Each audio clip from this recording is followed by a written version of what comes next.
Good morning and welcome to Sunday Morning Coffee with Keto Simple. This stream will be starting soon, so grab your coffee, get comfortable, and settle in. We're building a strong and supportive community, so say hello in the chat, ask questions, and feel free to use super chats. Thank you for being here and being a part of this journey. Let's keep it positive and respectful as we connect and grow together. I can't wait to get started.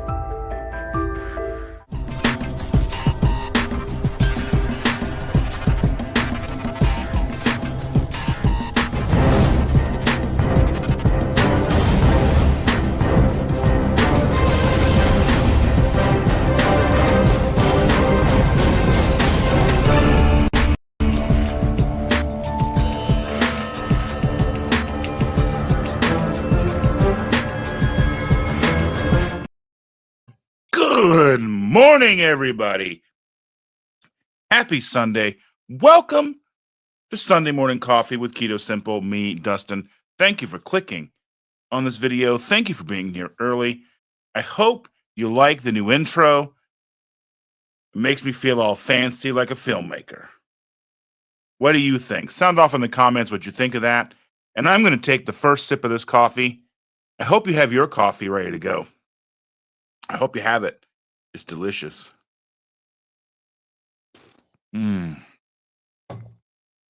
Coffee. Sorry for the delay. Camera issues. For some reason, for whatever reason,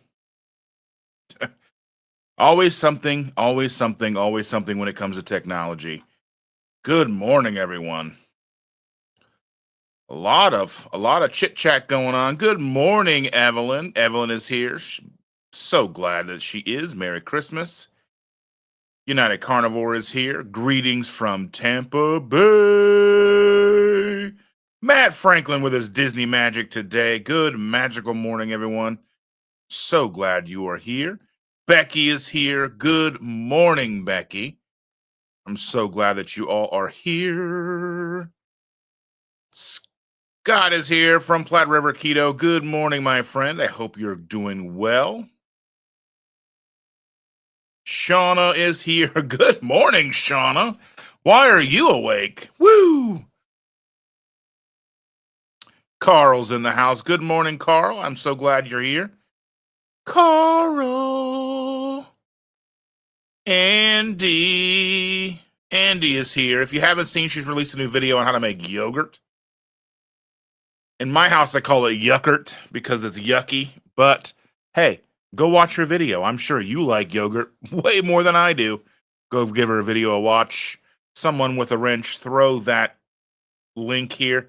If you have any new content, any new videos you want us to see, sound off and we'll get those in the chat so people can go and queue them up to watch them after we're good. After I've said my piece. Sean Bradley's in the house. Good morning, Sean. I'm glad you're here. John Gugahan. Good morning to you, Dustin, and all that are here.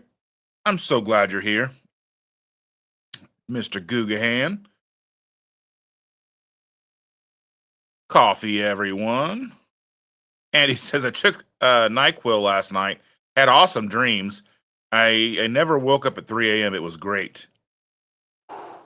NyQuil, I'll tell you. So when I was younger, I had taken like the pill version of NyQuil. And at the time we had, my brother and I shared a room. Because I mean, this is how long ago we're talking here. My brother and I shared a room. And we had a fish tank in our room. Small little fish tank, about this big, give or take, Had like one or two fish in it. And I took that NyQuil and I'm laying in bed and I kept hearing the fish jump out of the fish tank and flop around on the floor. I'd turn the light on. I'd go and check it out. Fish still in the fish tank. So I don't know what I was hearing, but it definitely wasn't that. Jeff Fafa is here. Good morning, Jeff Fafa. Good morning. Yeah, we're asking, is Shauna doing okay? We love Shauna. Shauna better be doing okay. Rick is here. Good morning, Rick.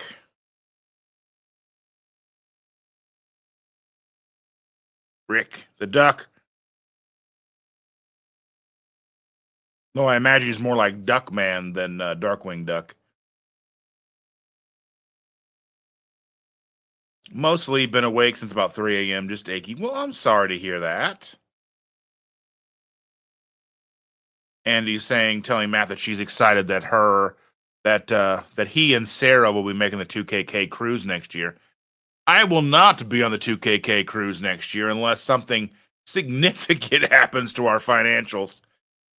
But you know how that goes. We had a storm in let's see, in a day before, and I think we had a barometer lower my. Oh, okay. Yeah, it's weird how that can happen. How the barometric pressure can impact our overall well being and health and how we feel. Right? Matt says we're so excited about the cruise. There's so much to do next year to get ready for. Oh yes, everybody's saying hello to people.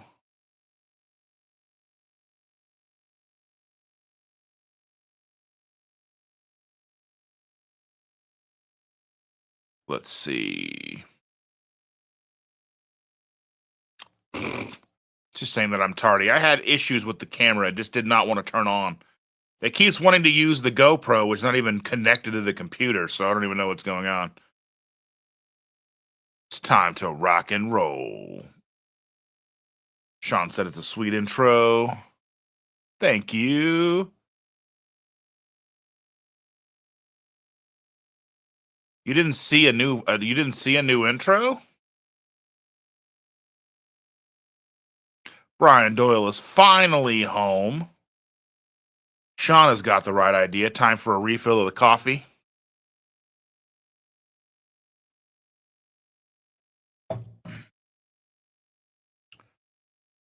Scott's off to ruck with the dogs, ear hustling. Well, I'm glad that. Be good, have fun, be safe, keep warm.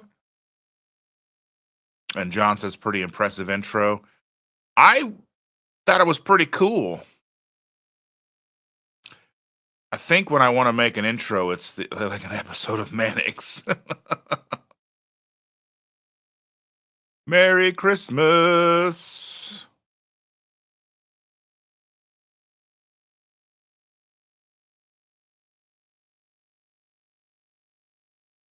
Shauna said that she used to say yogurt has that it used to be milk flavor and hated it till she started making her own. Yeah, I just don't like it. I've tried at different points in my life and I just don't like yogurt. It's time to let the door in and open the door and let the monster in. Oh my goodness. Oh yeah, Andy says. Oh yeah. Andy says it's my 6-month YouTube anniversary. I started my channel 6 months ago and I hit 155 subscribers yesterday. Lots of plans for 2025.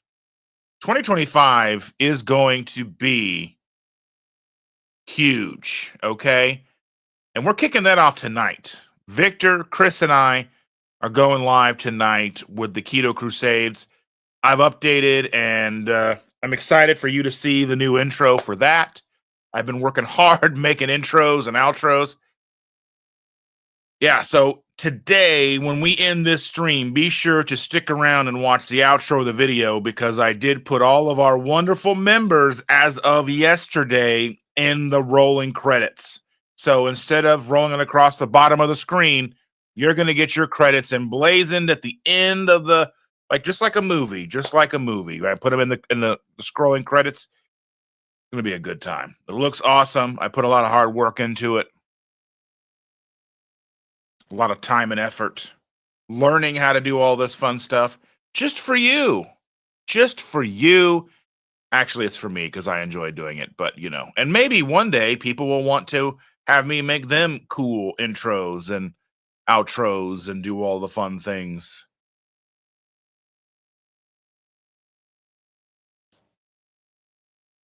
Yes, Duckman.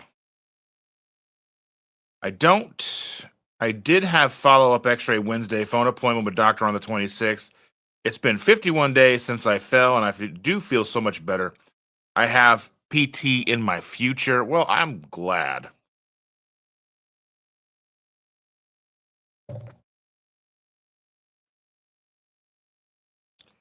Have to get passports, luggage, all the knickknacks for other cruisers. Be careful with those pineapples. They're not letting them on some cruise ships anymore. Evelyn said it skipped the intro on my phone. I saw it on the TV. Maybe it was covered by a commercial. Maybe. And that's a big reason why we do the intros. This intro is like 59 seconds long, just because we want to cover the ability for you to be able to skip any commercials or whatever you got to do if you don't have premium YouTube to get in on the action when I say good morning. So you can hit the ground running. This live is brought to you by coffee.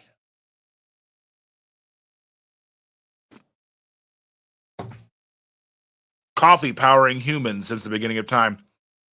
That and the coca plant. John Guggenhan celebrated Christmas with family yesterday. Main course, rib roast. Knowing my way of eating, I was sent home with leftovers. Over 2 pounds of meat. One of the best Christmas presents I've ever received. That is fantastic.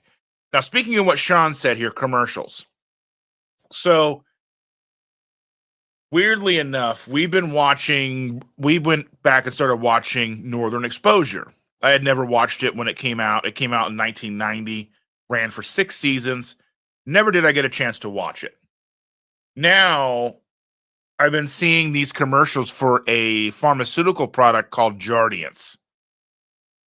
Now, I'm not sure if anybody is familiar with what this is, but I'm going to bring this down here so I can read it to you guys. So, Jardiance, intended use of Jardiance, managing type 2 diabetes, helps lower blood sugar levels by increasing glucose excretion through urine. It is usually used alongside diet and exercise. It's supposed to reduce cardiovascular risks, approved to lower the risk of cardiovascular death in adults with type 2 diabetes and established heart disease. Heart failure management, used to reduce the risk of hospitalization and cardiovascular death in adults with heart failure, regardless of diabetes status. Now, this is what Shannon and we watched this show, and it shows us this commercial once or twice each episode, because for whatever reason, because we have Amazon Prime, they have now inserted commercials unless you want to pay an additional $3 or $4 a month, which we don't, but we wanted to watch this show, so here we are. So, urinary tract infections, genital yeast infections, increased urination, thirst, ketoacidosis, dehydration, hypoglycemia, foreigner's gangrene, a rare but life-threatening infection of the genital area. It means you could lose your genitals. And then there's kidney function issues, decreased kidney function, or acute kidney injury. There's also something like you can lose limbs. You can lose a limb from taking this instead of just eating better. It's just crazy. Allergic reactions. It's like, don't take Jardiance if you're allergic to Jardiance. Well, how do you know? Rash, itching, swelling, particularly in the face, tongue, and throat. Severe dizziness, and trouble breathing. Not for type 1 diabetes. Kidney function, regular monitoring is needed. Pregnancy and breastfeeding should be used only if clearly needed, and risks could be discussed with a healthcare provider. All of these risks are far too many for not enough benefit. And I can almost guarantee you it's not lowering your A1C to a normal non-diabetic level. I just don't understand this. I don't understand how we can get to this point. But we're here. And it's weird.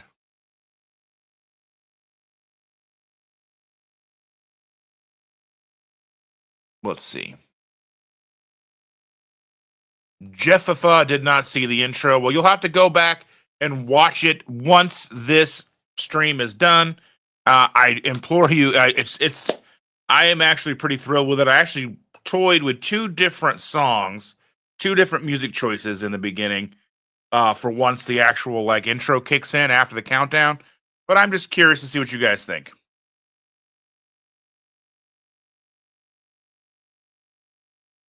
Let's see. That's why I didn't see it. I'm on my phone and I have premium. Well, you should still see the countdown and all that stuff, even if you have premium. It's just the folks that don't have premium may see an ad while that is kicking off. Shauna, you liked it. It's a weird show and it goes into some weird places. We're only in season 2.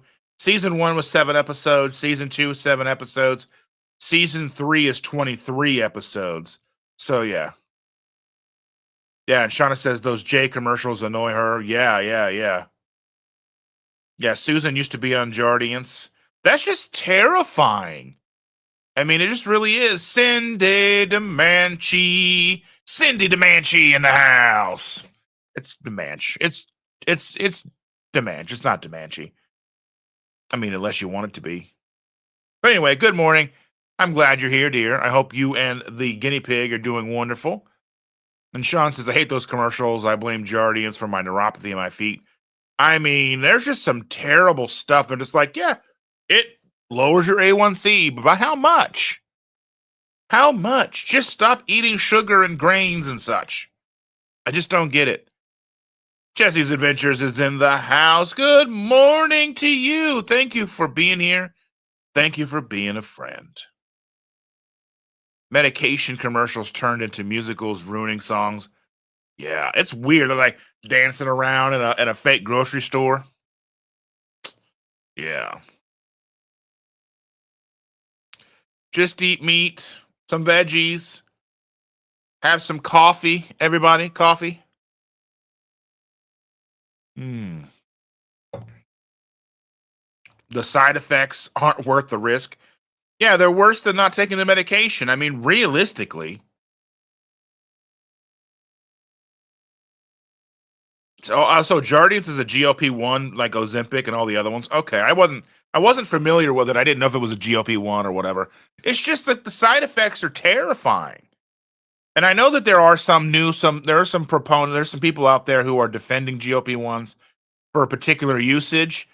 And I'm not here to yuck their yum, so to speak, but I think this is part of our journey, part of our community. If somebody is utilizing a GLP-1 and they are outlining why they're utilizing it and they have some strong reasons behind what they and their doctor are talking about and running through, then I think we have to respect that and we have to treat them with the respect that we're treating anybody. Because I do know that there are a few different creators out there who are talking about the positives of GLP-1s, regardless of some of the scary stuff that we're seeing. So I just always want to remind everybody to be respectful if somebody does come into the chat and they are talking about being on a GLP-1 and they are working close with a doctor and all those things, then we just be respectful, because we're not here to tell them how to live their life. We're here to share our own experiences, maybe share our opinions, but we're going to do so in a nice, orderly fashion. Lines, neat, clear cut. We're going to the restroom together, whatever. I'm thinking like elementary school. I'm the line leader. Anyway. Sean says, all those medicines cause dizziness and drowsiness.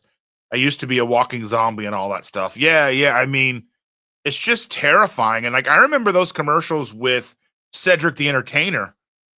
Cedric the Entertainer did commercials for, I don't know what medicine it was, but it was about the neuropathy, the diabetic nerve pain in your feet, and I'm like, I don't want my feet to just hurt all the time, stabbing, shooting pain. I don't need that in my life, not even a little bit.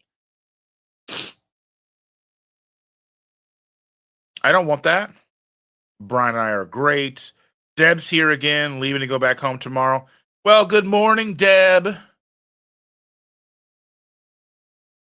Deb is cute. She was a lot of fun. I got a chance to spend some time with her at KPL, It was a lot of fun. She's a sweet lady. Um, Coffee is great. You spelled great wrong, Becky.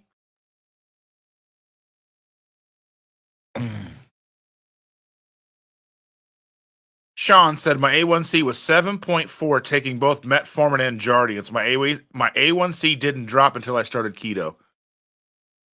I mean, it's not rocket science, people. I mean, it's not. It seems like it. It seems like voodoo magic. Whenever I'm talking about, the importance of a ketogenic diet or whatever, it sounds like I've got something to sell. I have nothing to sell except my experience. I have things that I can offer to you at a discount, but I'm not here to sell them to you. I don't have to sell anybody on Keto Chow. Most of you here already use it. You're just able to use and get a discount from us. I mean, really, we're just to help you get a discount, get it cheaper. But but I appreciate that because it does help us out. Stacy, I have missed you so much. You've been gone for far too long, and I miss you so very much. Good morning to my dear friends. Stacy. Her and Ken are some of my favorite people. Were you aware of that? I'm not sure if I've ever mentioned that before, but in case you didn't hear me the first time, Stacy and Ken are some of the best people on the planet. Not like that Cindy lady. Oh my goodness, I kid. Well, I mean about the Cindy part. Stacy's pretty awesome. So Stacy, tell me. You went on what, 2 cruises? Is that right? Or am I mistaken? You were gone for a long time. How many pineapples on the door did you see? Did you see any? See one? I'm curious. Did anybody on the cruise, did anybody seeing people wear pineapple clothing? I'm just curious. It's just something that I think would be funny to go to the cruises and see. Just pick it out. Just like people watching at its best. I love people watching. Like I love being at Costco. I love being like the mall. I love going like at KPL. One of my favorite things was sitting like at the entrance of like the atrium and watching all the Jelly Roll fans come in and just thousands of them pouring through the door and just watching people come in. It was awesome. I love people watching.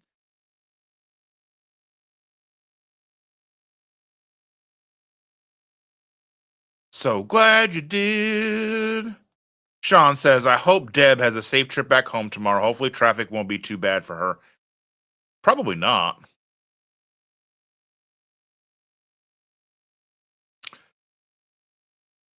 Anupat is here. Good morning. Thank you for being here. Happy Sunday. I hope you have your coffee. I hope you're bundled up nice and cozy, having a good time watching and interacting with everybody here in the chat. That's what we're here for. Community, reflections and contemplations. And now deep thoughts. Anyway, Brian Doyle says Dr. Bob's video from last Tuesday was very interesting as it comes to GLP-1. Yeah, I know the creator that I was kind of alluding to asked me if I had watched it, and I have not watched that video yet. I cannot watch every video. I want to watch all of your videos. I need to just put them into like a good night thing and just let them play. But I want to watch all your videos. I want to comment on all of them. But yeah, it's just there's a lot of videos. So I get to as many as I can and I watch as many as I can. I love each and every one of you. Let's see. Oh, let's see. She is stopping to visit a friend, then finishing her trip up Wednesday. No traffic on Christmas Day. Yeah.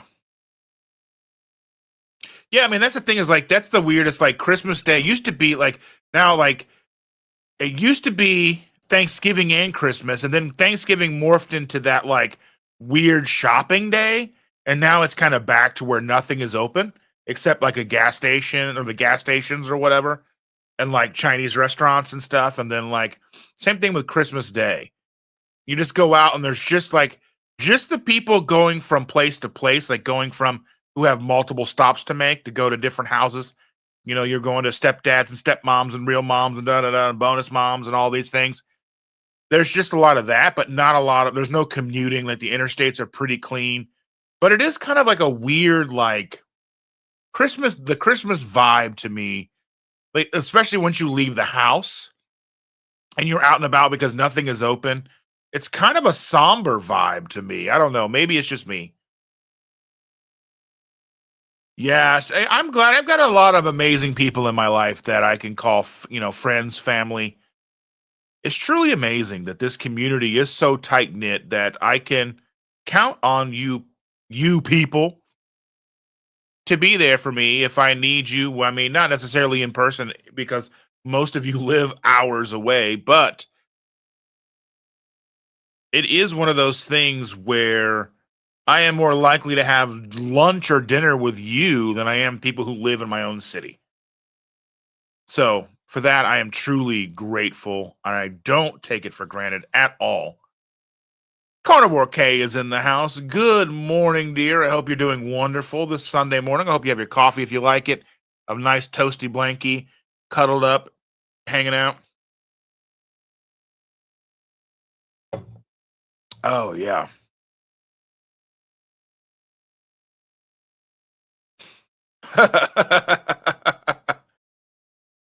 Oh my goodness. Now Shander, she's got stuff to sell you. Bet she's not a salesperson.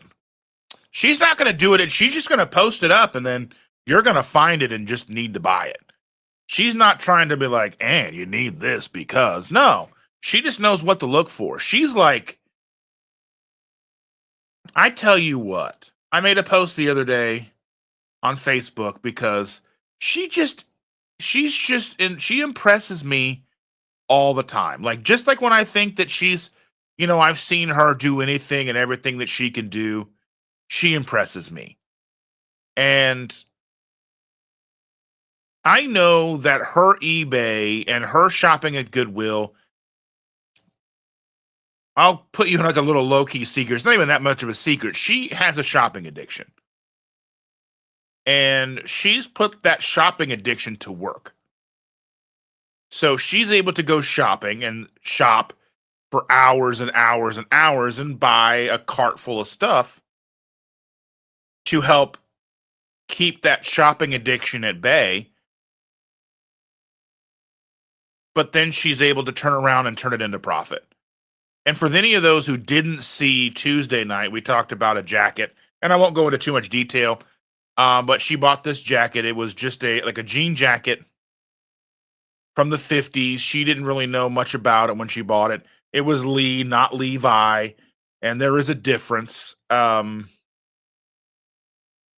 far as quality and value, resale value, that kind of stuff. But this just happened to be a Lee jacket. She knew it was old. She knew it was shit, but she was thinking it was from the 70s. Anyway, long story short, turns out it's from the 50s. She threw it up on eBay with a whole bunch of pictures, set a ridiculous price, and it sold within an hour of being listed for full asking price. And she spent $5.99 on the jacket and sold it for $700. And she's just, and for her, it's not something that is random. Now, the things that she finds are random because she goes to Goodwill. It just comes down to what's donated. But she just knows what to look for and has these intuitions. Even if she's not sure that it's worth something, she'll just hold it and go, this feels nice. This feels valuable. And, and I mean, it goes deeper than that for, obviously our relationship. We've been together, almost 15 years and, she's just an amazing woman. But just those little things when it comes to the things that she truly enjoys, that she's able to do these things and put it to work. And, funny story. I went to Costco a couple of weeks ago and she needed more bins. So the way that our eBay stuff is stored, we've got shelving and then each bin has a letter. So it starts with A, and I think we're up to like WW or VV or something like that. So A through Z. And then we've got big bags of stuffed animals. So we got like 3 big bags of stuffed animals. We've got these big, huge totes that hold like blankets and hoodies and things that are too big to go into the small totes. So the small little bins hold 20 items each. Each one is in their own gallon size Ziploc bag, marked, you know, QQ1, QQ2. You get the idea, right? So then on the eBay listing, every time she lists something, she pulls out one of the old bags or creates a new bag and then marks it on the eBay listing and then marks the bag so we know where it is. So when it sells, we know where to go find it.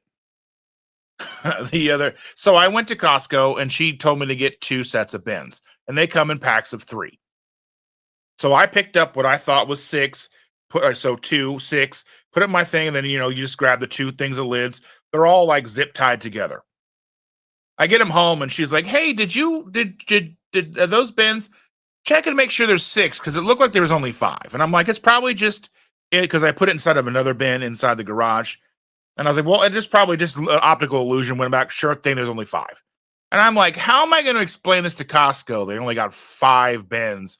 So I went yesterday and I talked to the person. I had my receipt on my phone, and I'm like, "This is going to sound weird, but I don't know how to explain it." And I didn't bring them in because I was like, "Does that make sense?" So like, and I was like, I bought 6 bins, so 2 of them, and I was like, and I got home and realized there was only 5, because you just put it in the cart and go. And they were like, couple of people later, they brought me a bin and I just took it out to the car. I was saying, like, how am I going to get out of the store with this? They're like, "Oh, just take it out of the car now." And I'm like, duh. So I took it out of the car, then I did my shopping. Try to get enough stuff. So I don't want to have to go out unless I absolutely have to before Christmas. I think I'll have to go out tomorrow and pick something up for Chandra for Christmas Day, even though I'm trying to figure out how to keep them fresh. But something that she's been wanting for a while, so I'm going to make it happen. But it's not really a secret. She knows. But anyway, yeah, I got extra gallon of milk. I got fruit for the girl because she's off for 2 weeks, so she's gonna be here with us quite a bit. Um, she'll be here tomorrow with us, and then we won't have her Christmas Eve until they come over because the kids are off, and then obviously Christmas they'll come over in the morning, but we won't actually have her those 2 days. But then come, you know, Thursday, Friday we'll have her, and then we're probably going to try to take her bowling, and we're trying to do some stuff with her and have some fun. But yeah, so just want to make. I got like 10 dozen eggs at Costco, a gallon of milk. I got just extra stuff. I don't want to have to leave the house. So where's Cindy? But that's okay. Thanks for asking. Oh, okay. I was thinking something else. Okay, all right. Yeah, I hope everybody feels good. I don't know really what's going on, but my love and hugs and everything with everybody. Stacy and Ken, they had some hugs. They had some huge fun last week. I've got pictures for you from the promenade. I'm laughing. You are so mean to Cindy. I love Cindy so very much, but I pick on her because that's just, I don't know. It's just because I think she likes it. Brian says, "I'm beginning to wonder if keto is a temporary fix. I see a lot of keto folks that see results and then things reverse as it happened to me, except I have not gone back to carby foods." I think realistically, I don't think it's necessarily a temporary fix. I think it fixes some underlying issues. I think it can help with a lot of things, but I think there is some things we still have to learn. And what those things are, I don't know.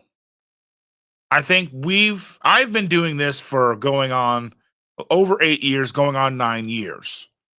I was losing, and then I kind of got to a point where I just kind of gained some back, and now I'm just kind of like stagnant, just kind of hanging out. I'm not gaining, not losing, just kind of fluctuating a little bit.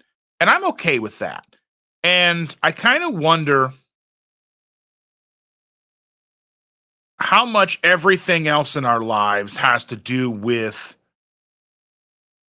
weight, A1C, whether it be it's stress, um, environment, microplastics, fluoride. There's all these things that just dyes in random foods. And I know a lot of us are avoiding that kind of stuff, but there's a lot of stuff I think that's happening to us that we don't have control of.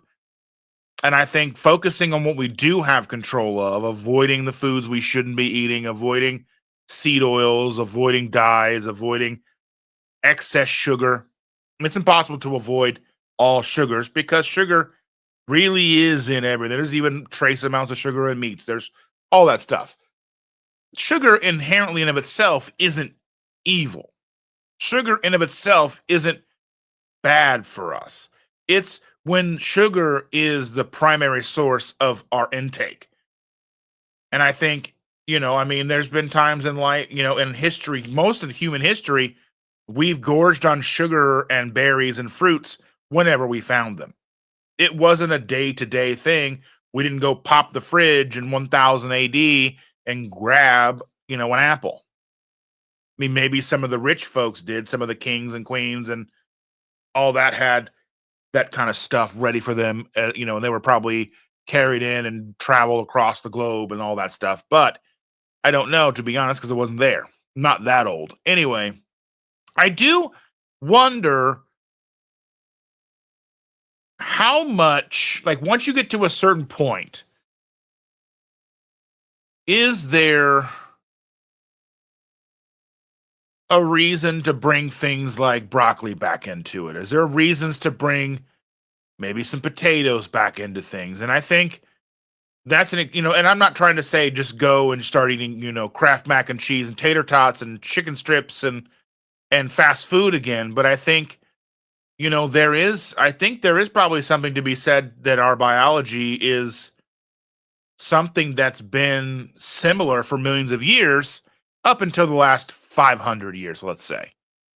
And even vastly different over the last 200 years. And then extraordinarily different over the last 100 years. So I wonder how much us completely removing all carbohydrates out of our diet has an impact on us. And I say that as a question.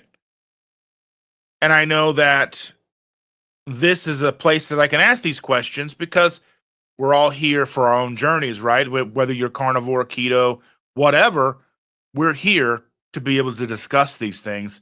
And, I kind of wonder, like, the way we evolved as humans over the last million years, I don't necessarily think we were meant to be meat only because that's not the way the world worked. Just like I don't think we're meant to be vegetarian because that's not the way the world works.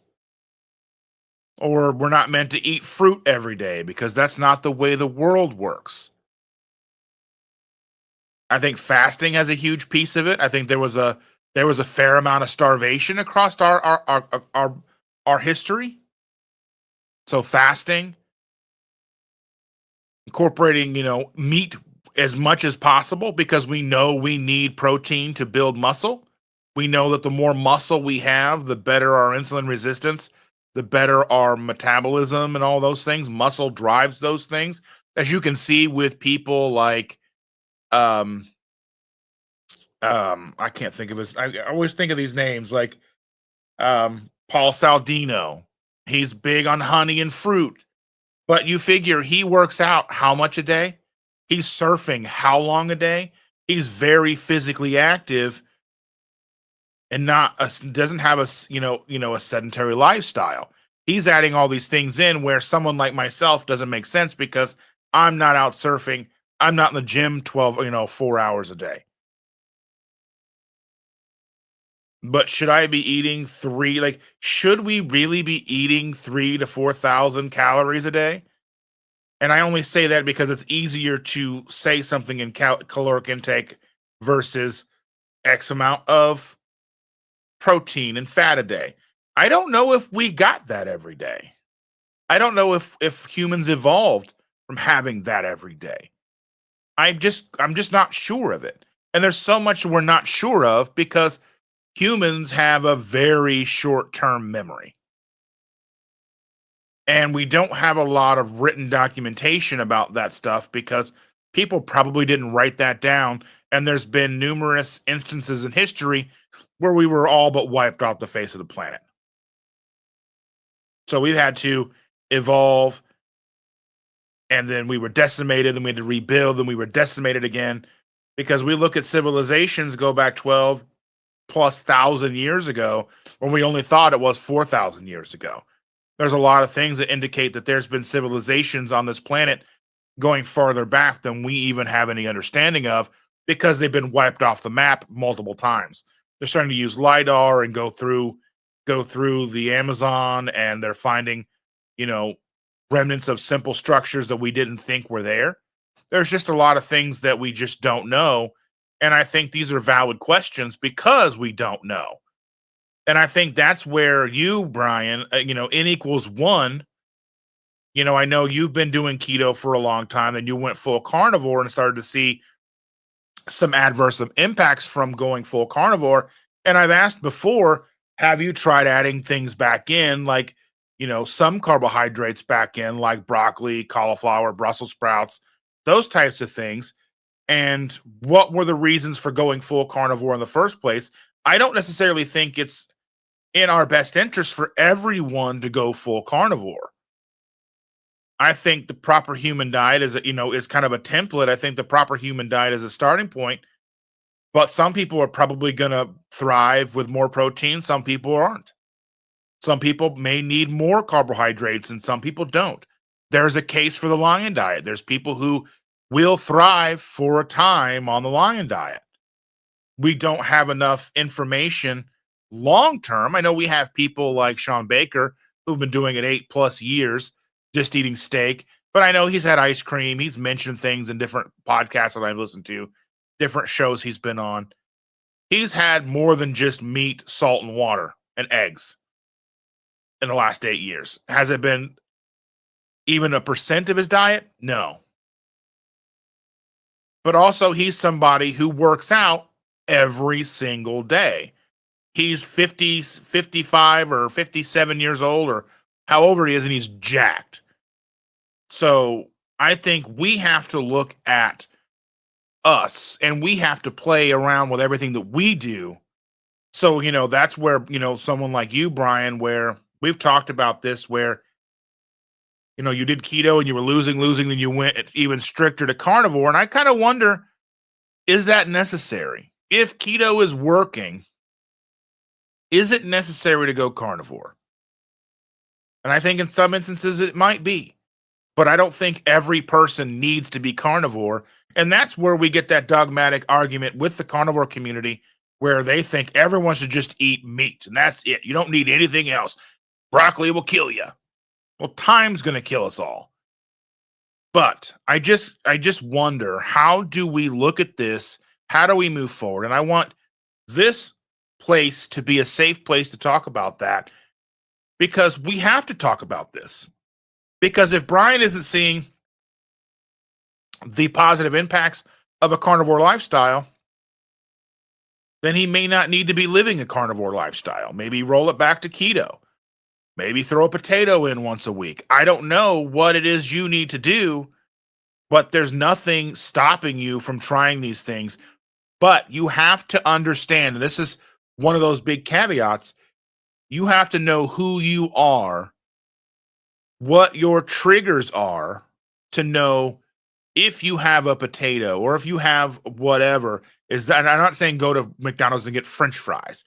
I'm just saying, like, if you had some potato with some butter, with a steak, is that going to be the end of the world? Are you going to go down a rabbit hole where you're just, mainlining gravy from KFC? I don't know. You have to know that. And these are questions we have to ask, because you're going to get a temporary fix. I don't think keto's temporary, because I think keto is realistically the part of the proper human diet. I just wonder if when we go too strict, does the body start to rebel some? And I have those questions. Is it kind of a mutiny? You're not feeding me what I want, and I'm not going to do what you want. I don't know. Is not eating certain things going to cause damage as well? I don't know. And I don't think anybody really truly knows, But that's the glorious thing about this community is we can put our heads together. We can talk about it. We can come up. You can try something for a week, try something for 2 weeks. How does that work? The weird thing is I know that Penn Jillette, part of Penn and Teller, he's a comedian, magician, celebrity. And he was big. He's like 6'6" or something like that. He's a big guy anyway. And he was a bigger guy, belly and all that stuff. And he's lost a lot of weight. And he did it with just potatoes. And that's crazy because he did it with just basically potatoes, no salt, just potatoes and water. No salt, no butter, nothing, just potatoes. For like, I don't know how long he did it, a year or something like that. Maybe I'm getting it wrong. Maybe it was 6 months. I don't know. But that's all he did was eat potatoes. No salt, no butter, nothing. Maybe there was salt. I don't know. I can't remember exactly what it was he did, but I know it was just potatoes and he didn't add any flavorings or seasonings or anything to it. Maybe salt because we have to have salt. But I digress. It's just, and that worked. He lost a lot of weight. Is that a healthy way to do it? I'm going to wager no. But it worked for him. His N equals 1 was success as far as weight loss is concerned, but we don't know what that did to him physiology. To his physiology. I can say words, but yeah, I'm not that mean. Cindy says, thank you. So glad someone does. He is mean. Let's see. Thank you again, Stacy. It was great spending time with you and Ken on your way home. Aww. Let's see. Yesterday, my good friend gave me a mug. It says, I drink coffee like a Gilmore girl. If you know, you know. I don't know. And that's okay. Let's see. So Chessie's Adventure says, my improvements weren't temporary, but I am mostly carnivore. Let's see. We went on one cruise this time, and no pineapples were spotted. Plan to do 2 cruises next year. We went to see friends in Tampa and stayed in Florida to see Dr. Cybus.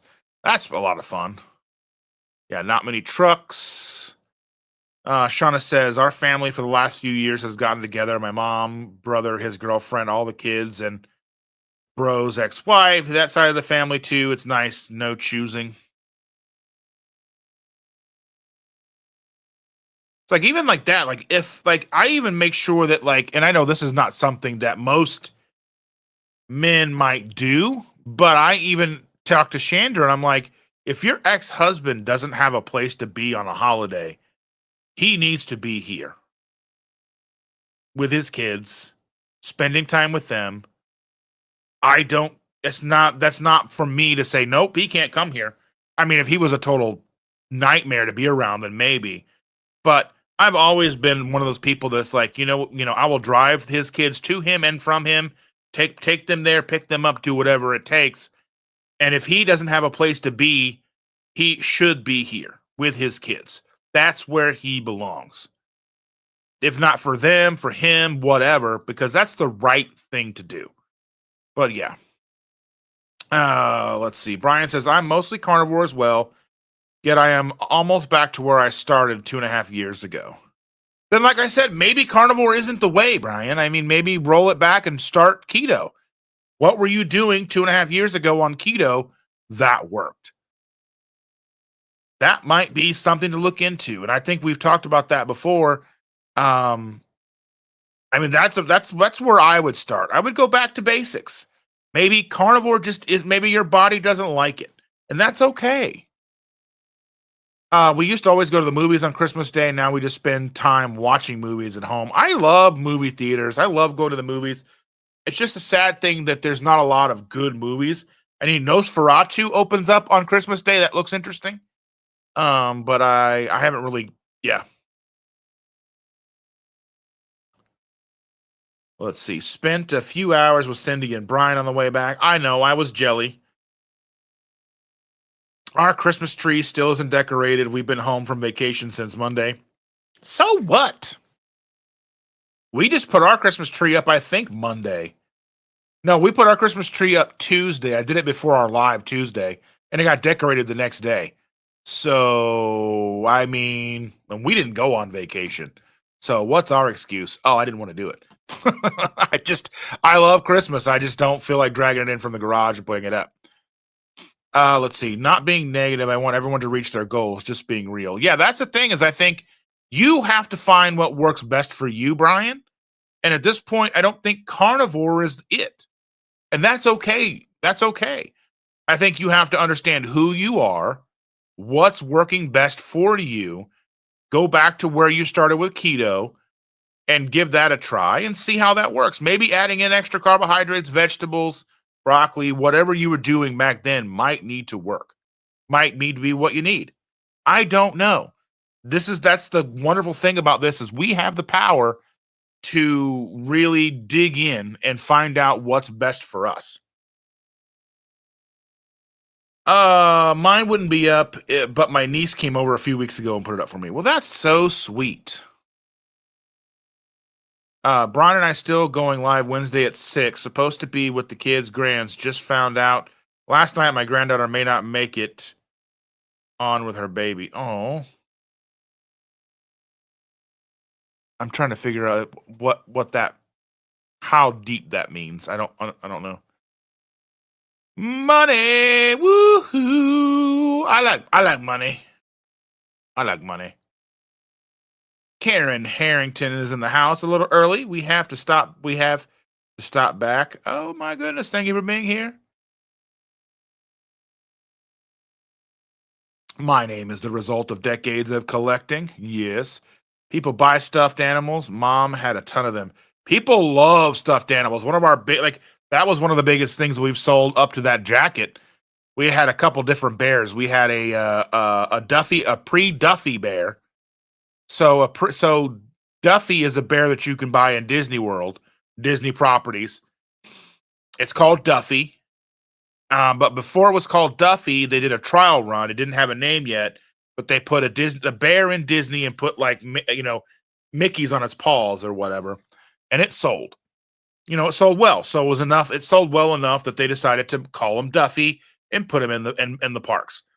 We got a pre-Duffy bear, so one of the trial runs in a rare blue color, and we paid $7 for it off of Facebook Marketplace. Shannon's like, I don't know if it's worth anything. I don't know, but I have a feeling it's Disney. We might as well go pick it up. And I'm like, cool. Drove across town, picked it up. She listed it. Found out she found out it was kind of rare. Listed it, sold for like $500. Crazy. It'll be okay, Cindy. We have you guys on in the background. Heath is in the house. Hey, yo. Let's see. Becky Hungry Heath says, keto is the proper human diet. Look how long you were sad and realize that it takes time to heal your body. Yeah. And keto is not a weight loss diet.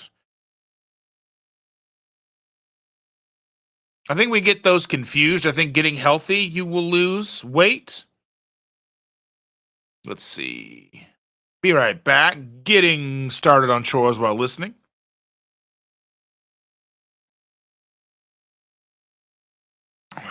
Yeah, humans are like pigs. We eat many things. I mean, that's like vegetarian fed pork. That's not a healthy pig. Vegetarian fed chickens, not a healthy chicken. Carl says, my energy level went up. My mind got clearer on keto. I was able to move and do more. Now I can exercise. My allergies and other ailments are gone and my weight loss is down. Nope, not temporary for me. But I think what we're missing the point here is I think that looking at just complete elimination of carbohydrates after your body is in a more healed state may be what we're talking about here. Once we get to be more metabolically flexible, I think that is what we're talking about here. A lot of us were still in the first few years of this whole keto thing. And I kind of wonder, where do you go from there? How do you live more like a human may have lived? And I think these are important questions, and they shouldn't just be written off. I think they're very valid questions. And if someone is living a more strict and keto lifestyle and not seeing weight loss, they're gaining weight, their A1C is going in the wrong direction. We have to question those things, even though we do understand, at least in some instances, the theory is that if you are living a more carnivore lifestyle, your red blood cells live longer, therefore causes an inflated A1C number. So that may be something to take into account. I know that there are some doctors who have talked about this. I think Ken Berry's talked about it. And I think there are ways and tests that can be run to verify if you are actually still in a healthy range, regardless of what your normal A1C is showing. So I think these are all things to take into account. And I think we can't write off the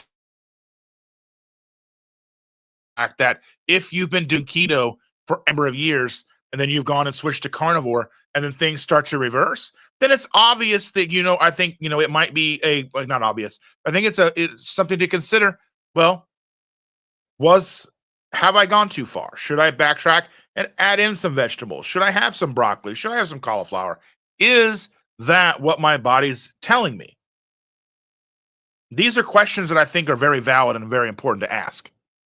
Chris is here. Good morning, my friend. I watched your chaffle video. It was pretty cool looking. I don't have any egg white powder. I didn't get into that craze, but now I actually may have a reason to buy some. I don't have to whip it with the KitchenAid for 3 days and make it all floofy. I just woke up and there's my bearded bald man. There's a bearded bald man on my YouTube. Well, I'm glad you're here. Truly. And I'm excited for tonight, my friend. Tonight. Whoa! It's going to be good. It's going to be a good night tonight, ladies and gentlemen. Be sure to tune in to me, Chris, Victor, for the Keto Crusade, 8 p.m. Eastern Standard Time, 7 p.m. Central. You do the math if you don't live in one of those two places to find out what time that is for you. Oh. Yes, hello, Chris, Ash, and Mel.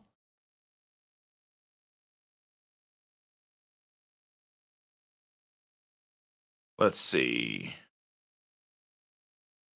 Rick says my ex raw vegan friend failed full carnivore. Well, I can understand that. Like, if you were raw vegan for a long time and you reintroduced meat, it takes a while for your body to go, okay, I can do something with this. I mean, it's like it's probably needing it, but it takes a while for it to process and relearn to process it.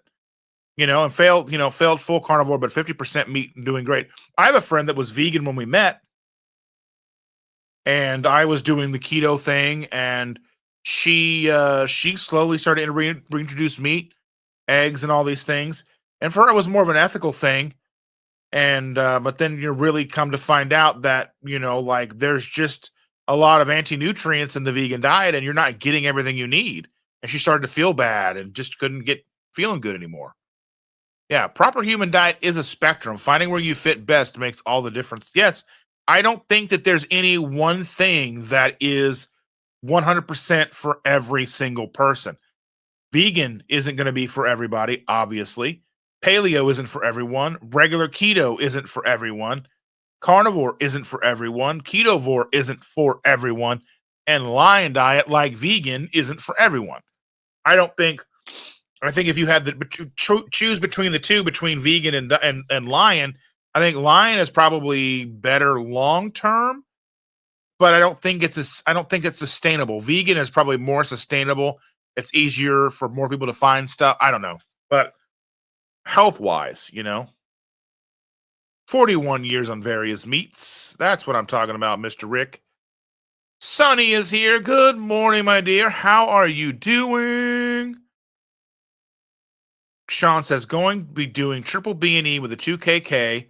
I'm doing this to get my numbers back under control. I'll be adding things like keto chow and vegetables back in to mix slowly to see how it impacts me. 100%. If keto works, you stick there. If you do an elimination diet of carnivore to see what reacts you, that's great. I don't think everyone will want to stay there, and that's cool. That's the thing, is I think there's so many people, 8 billion people in the world. You're not going to get everybody to go carnivore. You're not even going to get 8 billion people to go keto. You're just not. There's too many religious implications. There's people who won't eat meat because of religious reasons. There are ethical reasons of eating meat.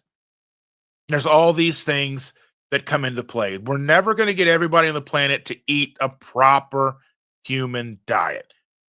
We've kind of come too far. I mean, it'll take generations maybe to get back to that if we can do it. And I just worry that, like maybe we are too far gone as far as an industrialized nation with all the food choices. You're never going to get everybody to give up their Oreos and all those things. You're just not. It was difficult for me to give them up. Now, I don't have much desire for those. I have desire for other things from time to time. Oddly enough, I have a strong desire from time to time to have ramen noodles. Does that make sense? No. But I still want them sometimes. Corn dogs, I love corn dogs. There's things in my life that I still want from time to time, but a lot of the things that I used to eat all the time, I don't have a need for anymore. And that's okay too. Let's see. Carl says sometimes the proper human diets are more for therapeutic purposes. Adjustments are needed as you go. Well, yeah, I think just realistically staying like just meat, veggies, eggs, staying whole food approach, and I think even whole foods like potatoes and turnips and all of these things probably have their place in the body. Now, I think should you only eat potatoes and only eat potatoes every day? No. I think that's the same thing for a lot of people. Just eating meat every day probably isn't the way either. Eating meat, only meat, nothing but the meat. So help you meat. I don't know. Yeah, Sonny's saying hello to all of you wonderful people in here with us. People saying good morning, good morning, good morning. Let's see. Chessie says, I feel my best with no carbs except for my coffee. If I have other things, I just want more of them and I don't feel as good. Yeah, and I think that's where it comes into play, understanding who you are, what fits best with you, what you feel best with. And I think that's important is we are an experiment of one. We are the N equals one. Now, what works best for me isn't going to work best for Arlen there, for Uncle Big Guy, or Shauna, or Carl. We have to find what works for our individual selves, and we all have individual differences, backgrounds. We all have different perspectives, different things that we grew up with, things that we desire. Goals are different. I don't have a goal of being 150 pounds. I just don't need to be that small. If I'm where I'm at now for the rest of my life, I think I'm probably okay. I would like to lose more weight, but I'm not trying to, hurt myself to do it or, yeah. He is a magician. Once we stop chasing the dopamine and getting fixes from dopamine hits, maybe we will be able to listen to what our bodies need. And that's one of the most important things. I think we get there slowly but surely. I mean, I don't know. If you see Shirley, tell her I said hi. Uncle Big Guy says good morning. Good morning, Uncle Big Guy. And Brian says, I agree with most of these comments. Just get upset with those who insist on one way or another is one side. Yeah, there's no one size fits all, Brian.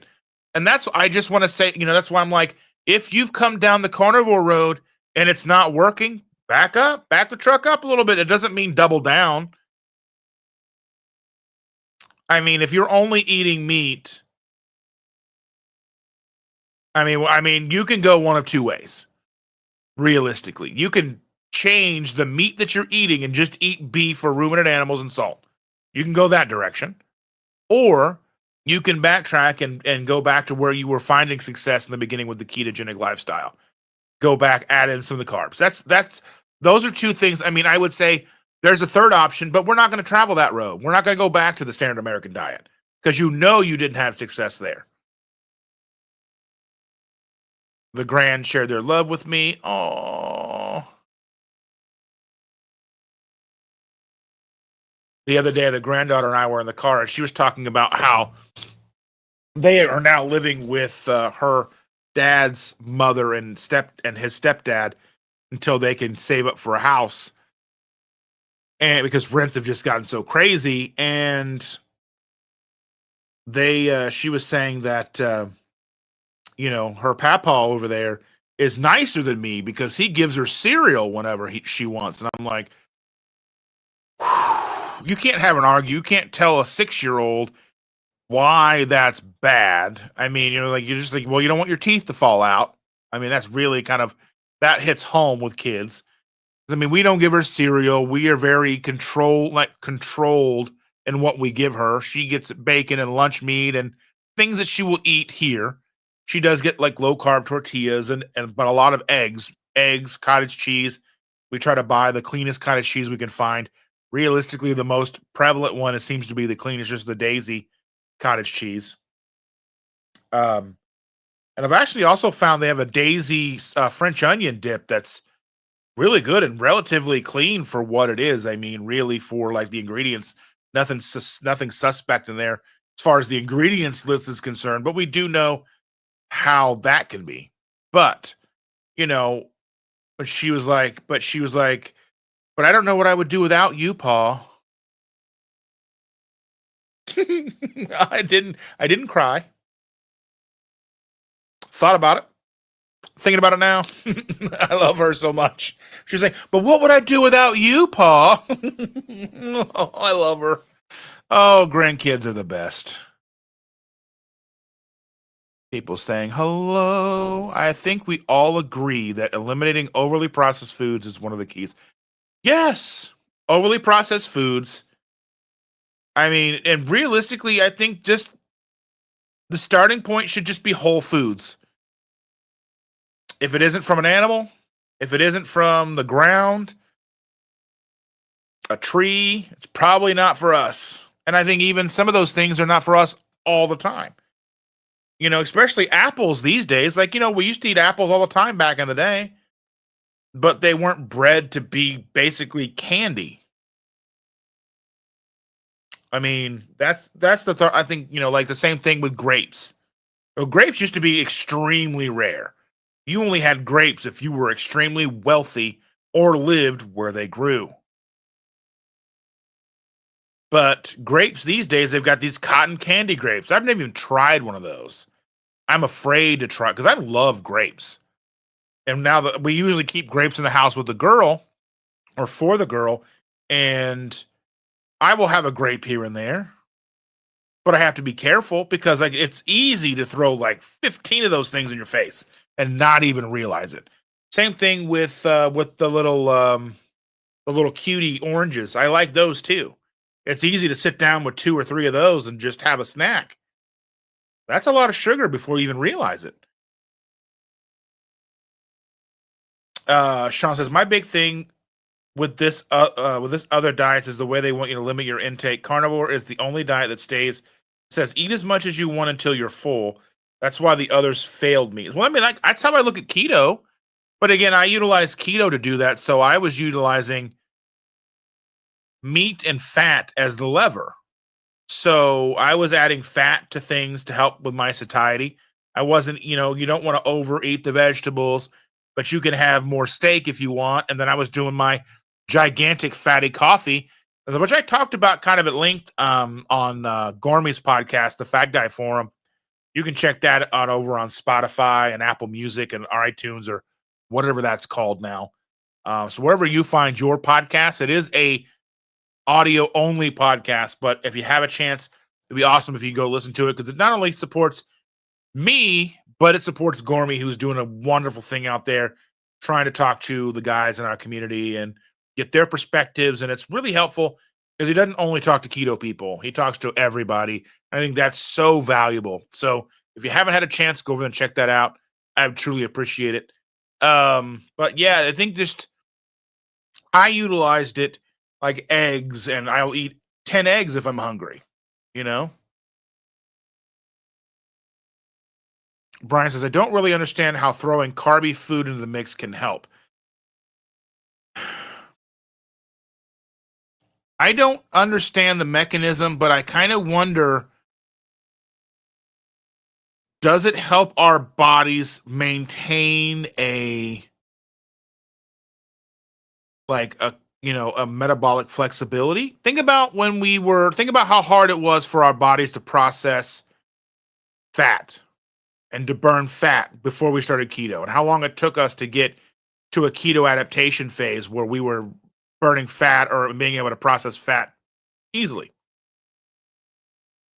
Think about it the other way around. Our body still utilizes and makes glucose. But if our bodies can't utilize and process that glucose effectively, just the same way that our body couldn't process fat effectively,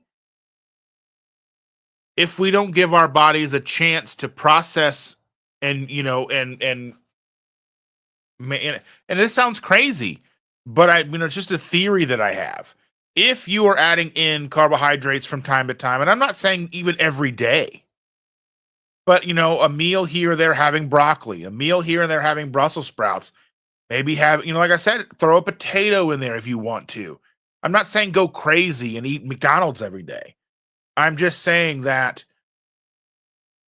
keeping our bodies and our body's ability to effectively and efficiently process things that get thrown at it probably is kind of important, because again, we evolved out of starvation. We evolved out of meat, probably in the early stages, raw, and then we learned to cook food.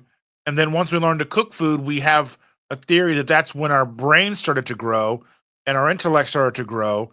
So cooking food, and then it wasn't always only meat, because we would have hunts where we didn't catch things. And so that's where starvation came into play. And you can imagine, if you're hungry and you come across a plant full of raspberries, blueberries, apples, or you find potatoes or whatever, or watermelon or whatever's growing in the forest, you find a whole bunch of pumpkins, you think you're not going to try to throw that in your face hole to survive? And I think that's part of our evolution. And again, I don't think necessarily it was something that we had all the time. I think it was a supplement to the meat and the eggs and the fat, but part of our routine, a part of our body, the way we evolved. And I think completely taking away that all the time, we might find that it's not the best. Some people can be fine. Just like people who have been vegan for 40 years and they're, for all intents and purposes, fine. Just like we've known people who've smoked their entire lives. They're 95 years old, smoked since they were 12, drink every day, and they're, for all intents and purposes, fine. They've made it to 95. So I kind of think that having these discussions is kind of important. And I don't think it's just necessarily focusing on it as a carby food, but I think giving the body something, because we have a mechanism for processing sugar into our cells. We have a mechanism for our pancreas. We have an organ, a pancreas, that can create insulin. It does that for a reason. We evolved that way for a reason. Not to say that we should be doing it every day, because I don't think we had that every day. I think it was probably a lot of starvation. And I'm not talking 100 years ago, 200 years ago, 500 years ago, 1,000 years ago. I'm talking about as humans evolved, the longest period of humans before we started getting into more civilization. Because that part isn't, it may be part of our evolution to a degree, but a big bulk of our evolution of who we are as humans was far before civilizations. And I know, the last 100 years definitely isn't part of our evolution. So I think it begs the question, is it worth experimenting with? Is it worth a try? And like I said, you don't even, you can start with some broccoli twice a week or whatever you want to do. I mean, I'm not saying, wolf down Snicker bars, but I'm saying, if something isn't working, how do we fix it? Well, we experiment some. We play with it. How does, what works? What doesn't work? Stacy says, I do Stacy keto, and that is learning from lots of influences and applying what works for me. We need to find out our own keto I have a few changes now after reviewing labs with Dr. Cybus. That's important to look at as well.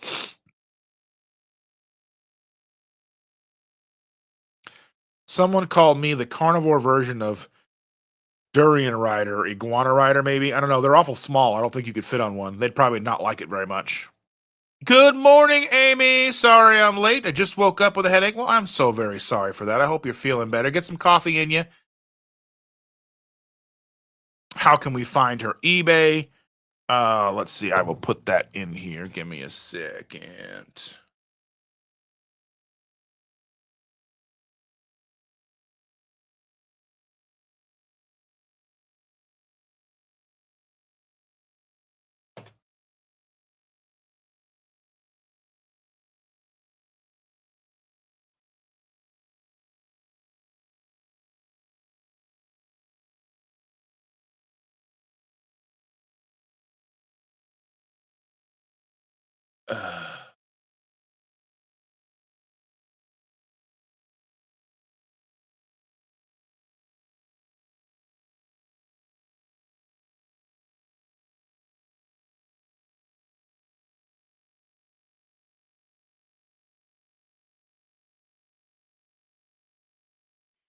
Okay.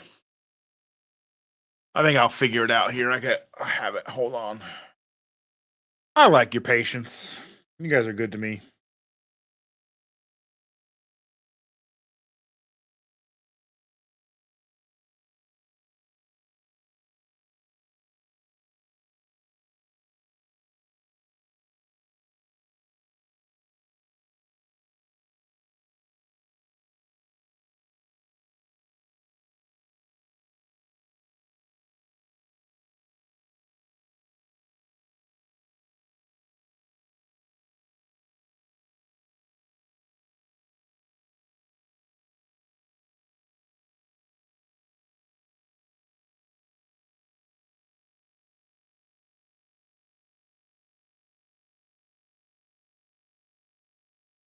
I don't understand why it's being so difficult today.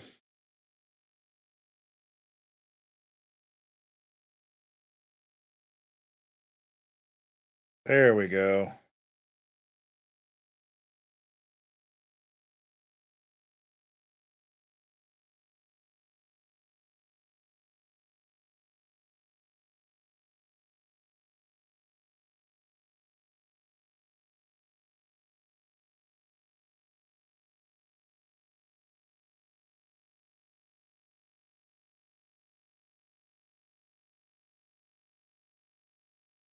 Here we go.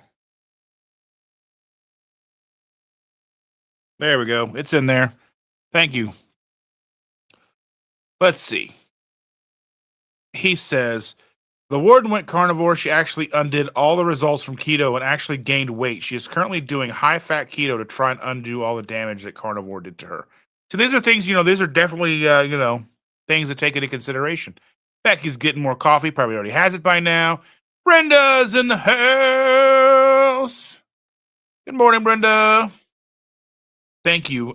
Missed church, but I'm trying to push myself to get some Christmas grocery shopping done and visit my mother-in-law in the nursing home. Well, that's good.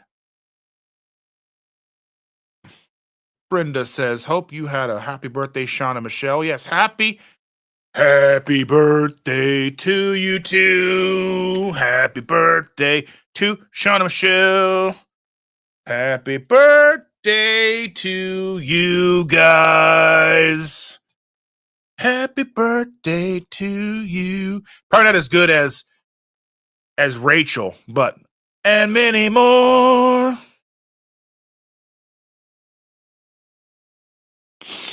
And he says, Brian, 80% is food. The other 20% is sleep, stress, movement. How are you doing with functional fitness, building muscle, staying fit? Also part of the program. Let's see. Amy says, I watched Chris Jerky video last night. My air fryer has a dehydrator setting. I'm going to make this. I need that in my life. People need to make me jerky and just bring it to my house. Buy the truckload. I mean, I'll even accept, wheelbarrows full of jerky. Chris says, I hope you enjoy. Me too. Let's see. We made the mistake of doing our Christmas grocery shopping yesterday. Sam's Club was an absolute madhouse. We barely escaped with our sanity intact. The good thing about Sam's Club is you can scan as you go. So when you're ready to leave, you just leave. You don't have to wait in line or nothing. I mean, it's kind of one of those things like, yeah, you don't want to do it, but it's not as bad as it seems. And I usually like to go to like Costco like less than an hour before they close, because then it's like starting to slow down. Don't go when they first open. That's crazy talk. Let's see. Chris says the waffles are great. Made a double batch. Made 9 of them. They were devoured.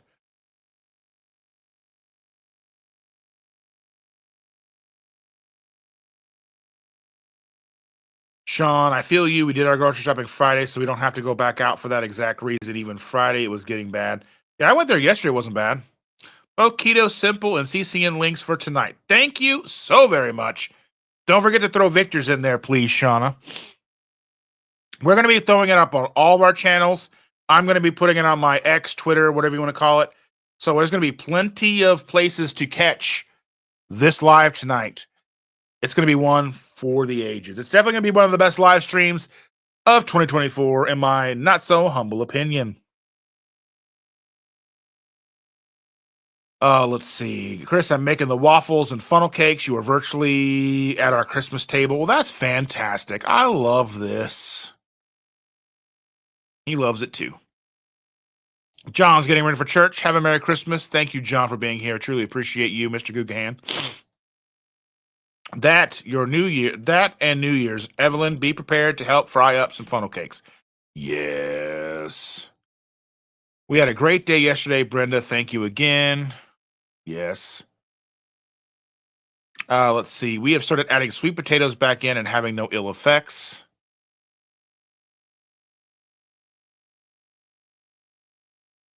What would we do without you two, Paul? I don't know. I would be worried to wonder what you guys would be doing without me. You know what I mean? My grandbabies are spending the night on New Year's Eve, and one of them is allergic to eggs. All my breakfast recipes contain eggs. I guess I can make a big plate of meat. Yeah. I mean, it's so terrible that they're allergic to eggs. I couldn't imagine living my life without eggs. Sean says, I remember my nephew figuring out that his baby teeth were just throwaway teeth, and he would worry about his rotting when his permanent ones were in. Yeah, I mean, that's just one of those things. Grandkids are the best. Melody have our hearts in a vice grip and not letting go. So cute with her hugs and kisses over FaceTime. Yeah. She knows how to get exactly what she wants from me. Make her a keto chow shake, Amy. Delicioso. Amy says, hi, Evelyn, Shauna, Andy. Oh, great idea. Both grandchildren have been put on weight last couple of years since their parents divorced. It breaks my heart. I hope I'm working on my son with keto. Yeah. Lisa's in the house. Good morning, Lisa. Hi, guys. Sorry I'm late. Just made an awesome cup of Joe. I love coffee.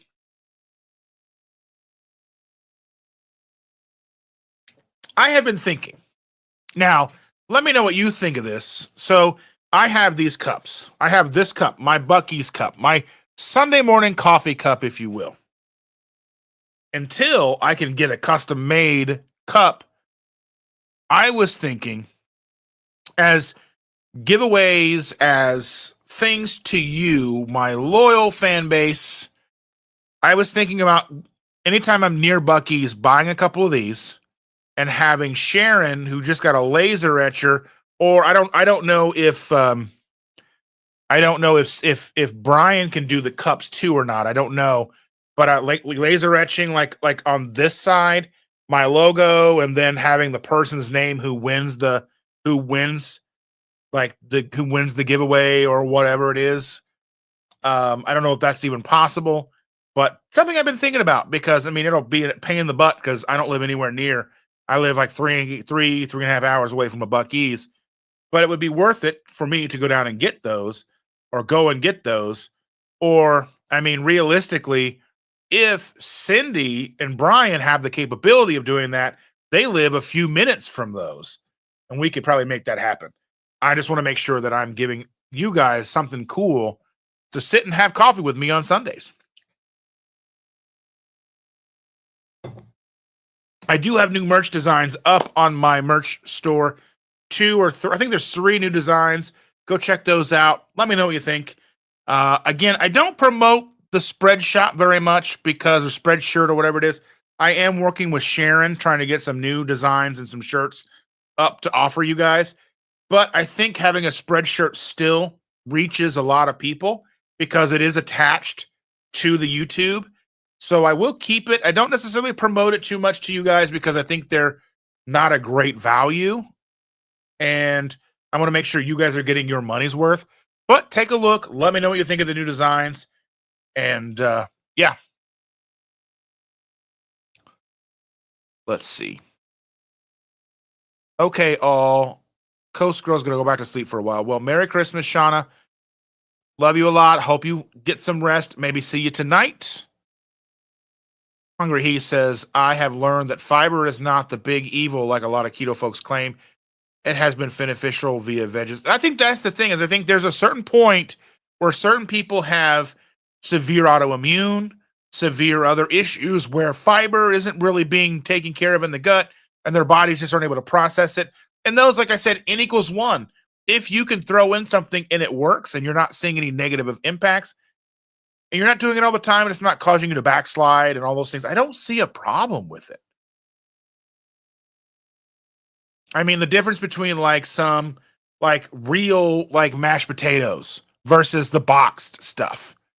You know what I mean? If you're going to do it right. And like I said, I'm not trying to give people permission to go crazy with carbohydrates.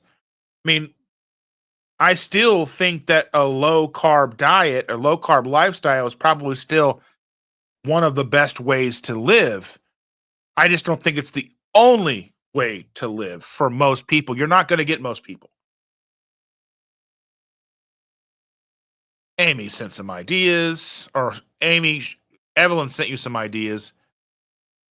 Chris says women bodies need glucose for hormonal processes. Ash has found some more carbs at certain times of the month actually help massively.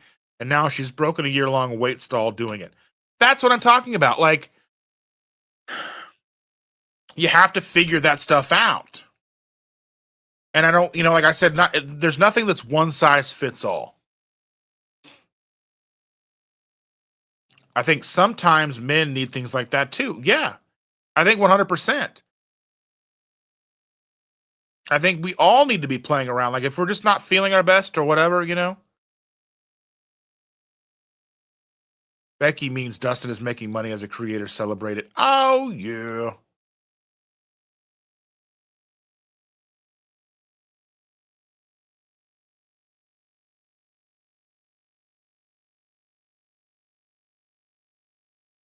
Let's see. Yeah, unfortunately, I think realistically, everybody having premium makes a lot of sense. But it is a lot of work to get to a monetized state. I mean, we all work towards being monetized, and unfortunately, becoming monetized comes with things like ads, because that's how being monetized allows us to make money from YouTube and not just from donations from you guys, like super chats, which are very important. Actually, I mean, realistically, we do make a lot more from super chats. At least I do as a small channel, from super chats, super thanks, super stickers, memberships, all of those things, than I do from AdSense. Like I might make 30 cents in AdSense from this live. But if there's super chats, like, so speaking of super chats, Cindy has sent us a super chat. Merry Christmas, Dustin. Love you. Love you too. Thank you so much for that $10. It means the world to me. $10 super chat. That's really how we creators do this. But I mean, having the AdSense, because YouTube is going to do whatever they can to make money off of us anyway. So we got to try to get some of that too. And I understand that a lot of people do not like the idea that we're trying to make money.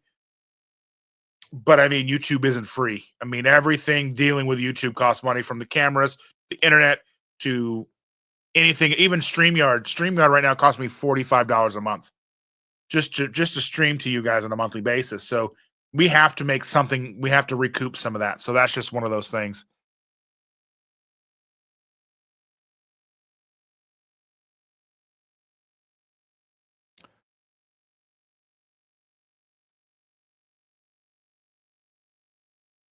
Let's see.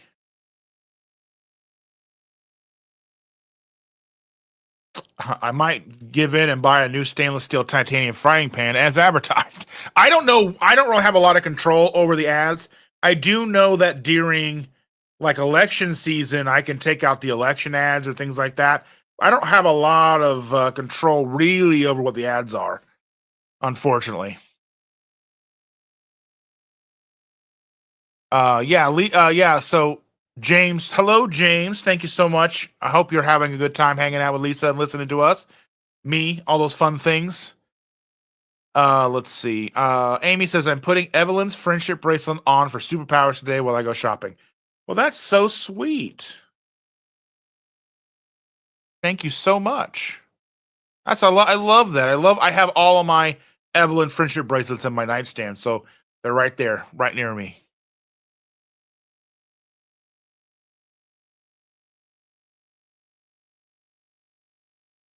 Mzadi for $10. Merry Christmas. Thank you so very much. That means the world. Thank you so very much.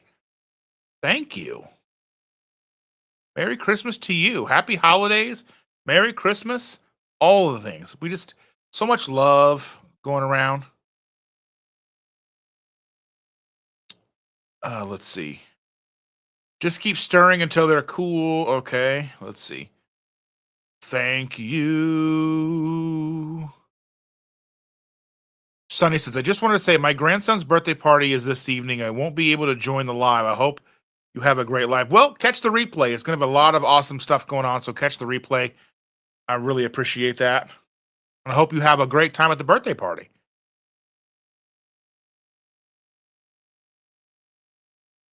Yes, we love you too. Ken says, good morning to you all. Just got up and missed your show. You haven't missed anything yet. We're still going strong, Ken. I've missed you, my friend. I have missed you, your lovely wife. You guys are a staple, and I love you both very, very much. I can use Scan and Go at Sam's and Myers for that reason. Yeah, I wish Costco would get on board with that. I really wish Costco would get on board with that, like a lot. Yeah, Scan and Go is the way. I need to do my Xmas shopping today. Nothing like waiting for the last minute. I mean, you know, you got to wait for inspiration to hit. The guinea pig in the flesh. Good morning, Brian. I'm glad you are here. Let's see. You Scan and Go all the time, just getting in and out and dodging those bozos on a very busy road. It's all about timing, and we timed it wrong. Like yesterday. So where the Costco is where I go on a normal basis. The Costco is difficult to get out of going the way I go home.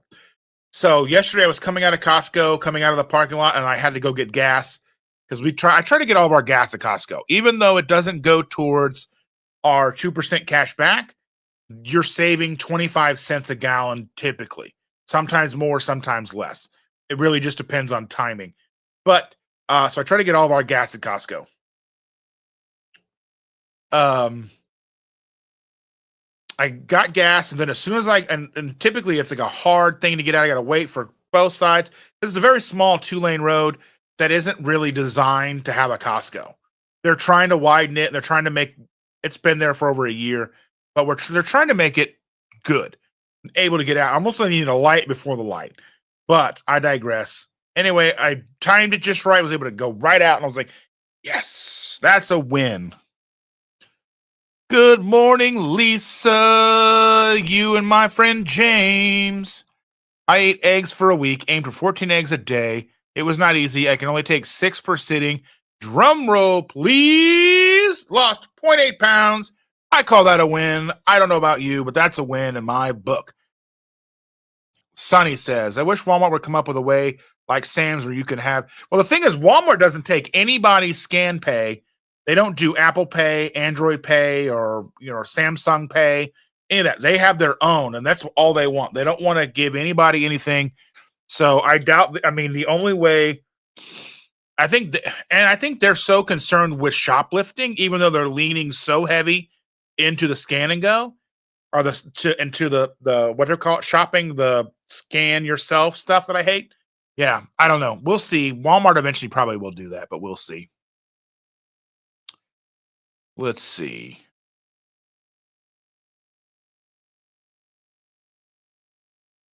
He says I could throw a rock and hit approximately 100 buckies. Yeah, I have to go far. What's your point, caller?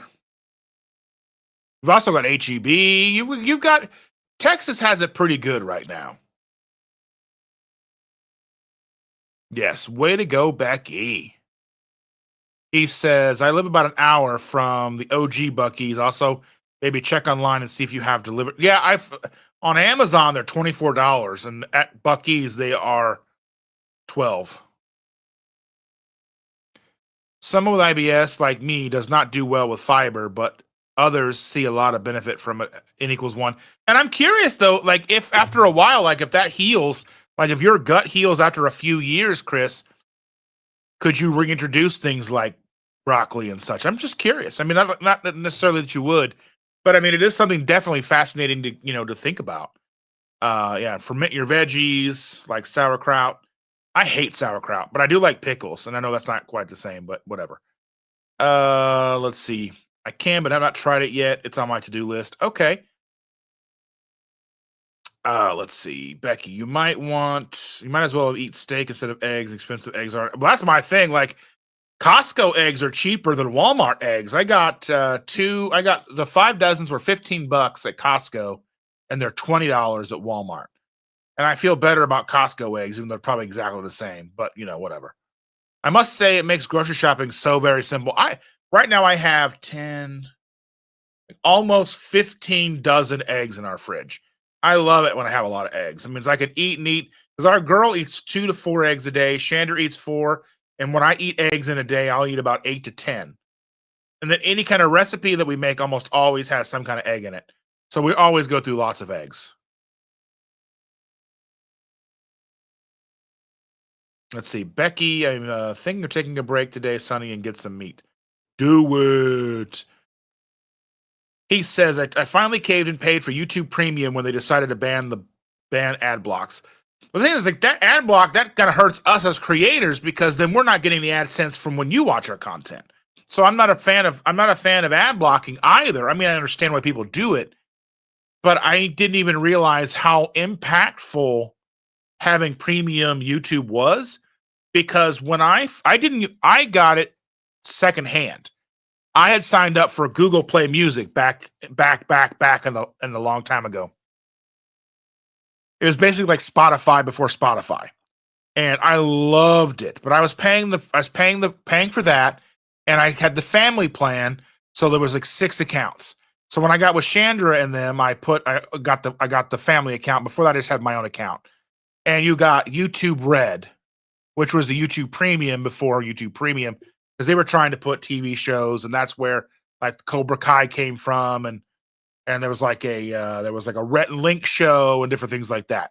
But I had that, so when I started watching YouTube, I didn't even realize that ad breaks were a thing until I would log in on a computer that I hadn't logged into. I'm like, oh, this is terrible. So I will never get right. I watch so much YouTube that having the ability to not have ads is huge. Huge. Our egg prices haven't changed in 6 months. I've heard others say egg prices going up. How much are they? I buy a farm fresh from a friend for I would love $2.50 a dozen because at $2.50 a dozen, that's 2 dozen for $5, 6 dozen for $15. It's still a better deal than what I'm getting at Costco. And I mean, farm fresh eggs around here are 6 to 6 plus. If you can find them. Sonny says, broke down last year and got YouTube Premium. It's well worth a few bucks a month. No ads. I can lock my screen.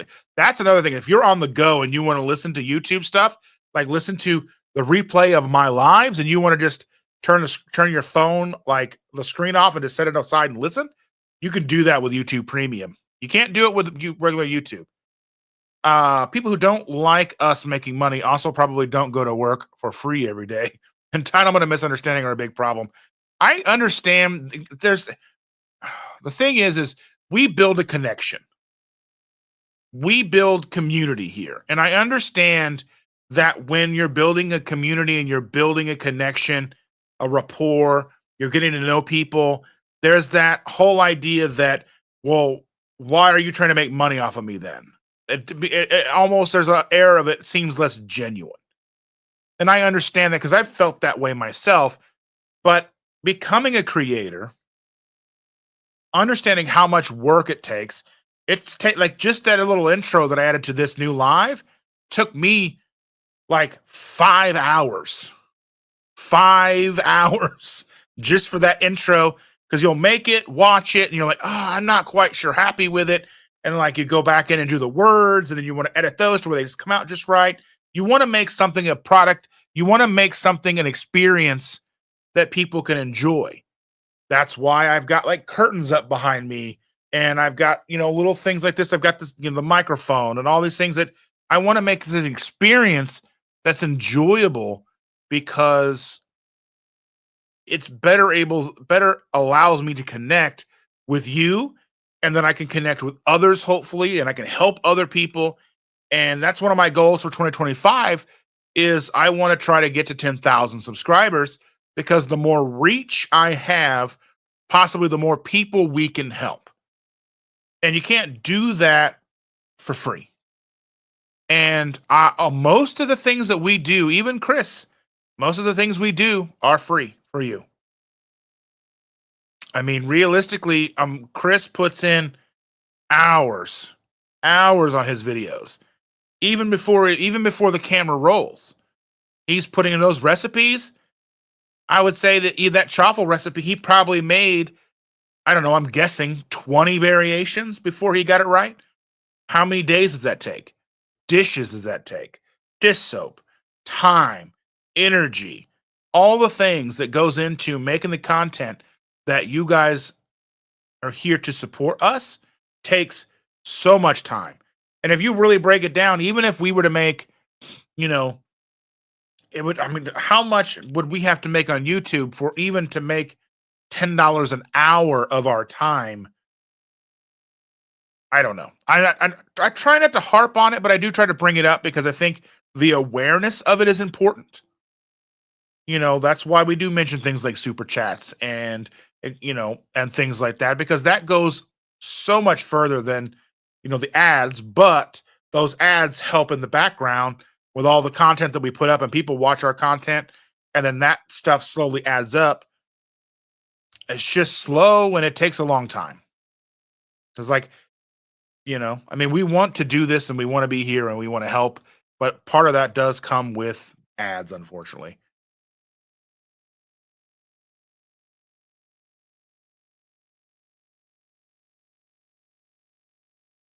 Yes, hit the thumbs up, share with people. And my eggs are $2.50 a dozen from a local Mennonite grocery store. Shop local and see if you can find local eggs. I need to see if I can find something like that. That would be awesome. I would rather get them from, I know Costco's fine, but I would rather get them from somebody that I know they're just, but I don't think Shanda would eat those. I'd have to not tell her that I got them from those. So, shh. Karen's back. Everybody watch out. Karen's back. Pasture raised eggs, Nelly Farm are $6 a dozen. Vital Farm $7. Everything else $5 per dozen. Carnivore K's got to go. We'll see you next time. Well, thank you so much. Get some rest. Hope you feel better. Sonny says eggs $4 a dozen here. When I buy basic Walmart brand of 3 dozen, I get free ones from my 5 chickens. Let's see. We saved 50 cents a gallon at Sam's Club last night. Not all of ours. The Sam's closest to us does not have a gas station, so Costco's the gas station. Gas at Costco doesn't earn rewards. I didn't realize that. Yeah, so because they do sell it so cheap, you don't get 2% cash back on gas. Because if we got 2% cash back on gas, we would probably almost pay for the membership itself. But realistically, the money you save getting gas at Costco, so let's just you figure you're saying 25 cents a gallon. One of our cars is a 10-gallon tank. The other is a 15-gallon tank. You figure you're filling those up at least once a week, most likely 2 times a week. Twice every 2 weeks, really. So twice a month.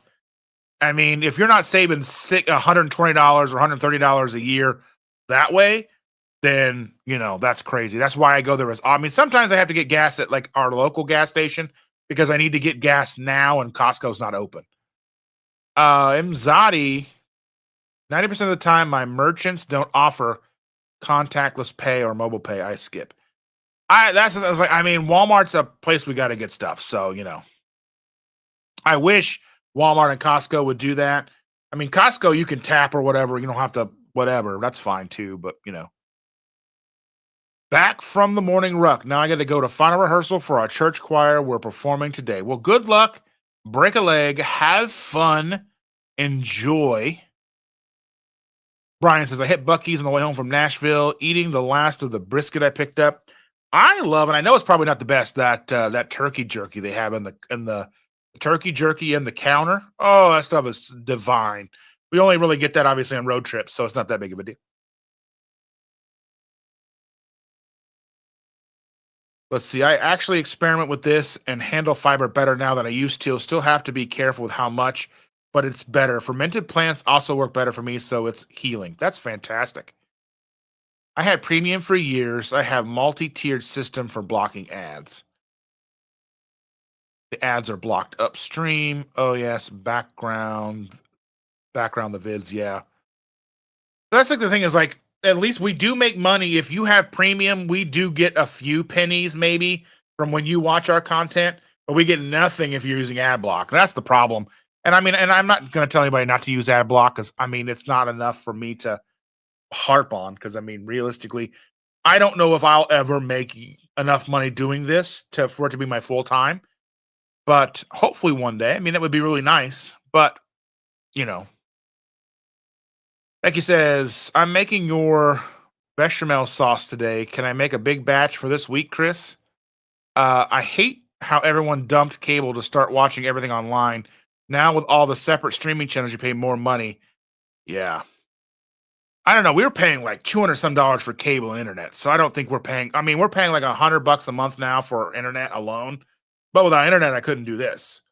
And then we're paying for YouTube Premium, Disney Plus, Hulu, half of Netflix because we get part of our Netflix is paid by T-Mobile, and then we get Apple TV Plus from T-Mobile.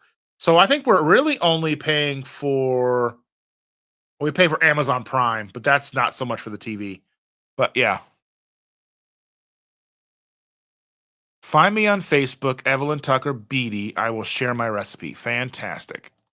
Hey, Becky. Yes, you can. Just be gentle when reheating it so it doesn't split. It's going to go. Is it going to split? It's going to go get milk and smokes. It'll be right back. One video takes me 8 to 12 hours to make minimum. I basically make about $5 an hour from videos on my channel. Yeah, but you don't got to drive to work. And you have pretty awesome taste tester. I don't know if I believe her, though. She likes everything you make. I don't think that doesn't seem reasonable to me. I need a recount. I was thinking about that last night watching your travel videos. Like, these are amazing. I'm like, I don't believe it. I think she's biased.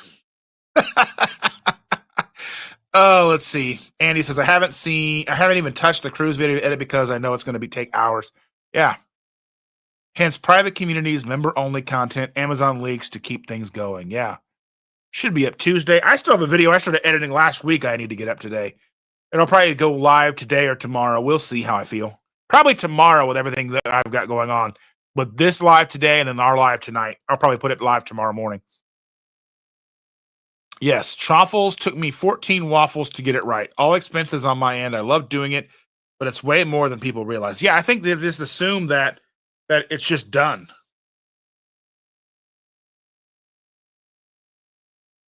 I know, Chris. Thank you. You and everyone who spent so much time to perfect your recipes and your instructions and videos are so much appreciated. 100%. Chris does amazing wizard work. He says, did you catch a lot of flack when you started using the mic? I recall 2KK had several folks complaining about them using a mic. I don't know. I've always had this mic. I got this mic really before my channel really started. Long before I was doing lives. But I mean, we've used lav mics on our lives for a long time. People may not have known. But I did got those new Hollyland mics, and those work really well for wireless. The charge lasts forever. Those are great. $130. They're awesome.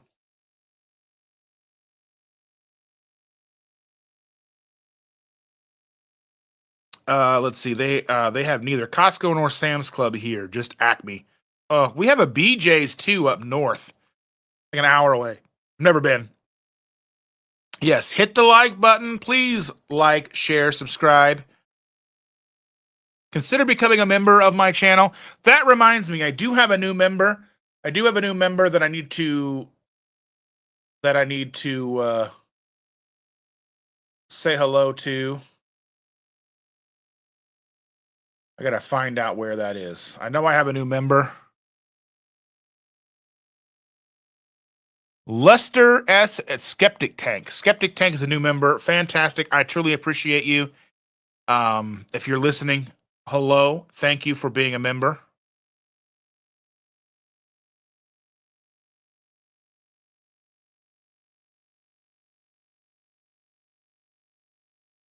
Let's see. When we switched to fiber internet, they gave us HBO Max for free.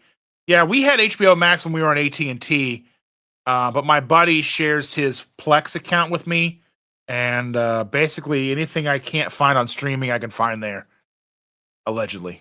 Let's see. Ash says she gets up off the couch. She'll get off the couch and beat you.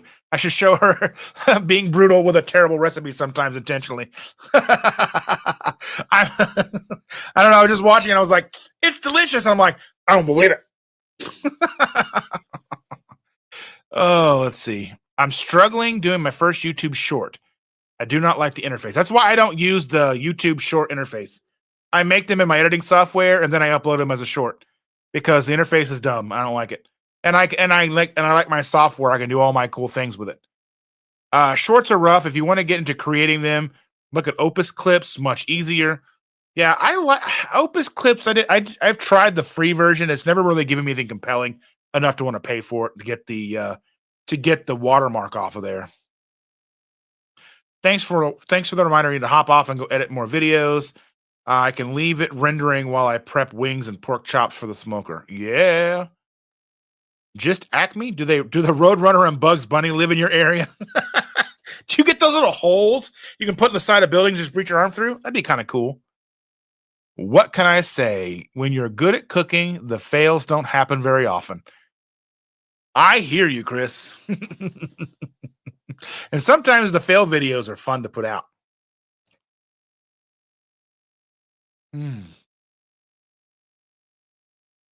Oh my goodness.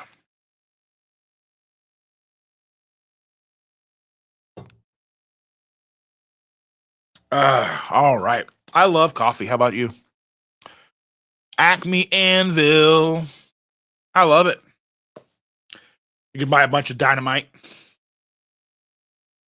Oh, goodness gracious, ladies and gentlemen, boys and girls. Yeah.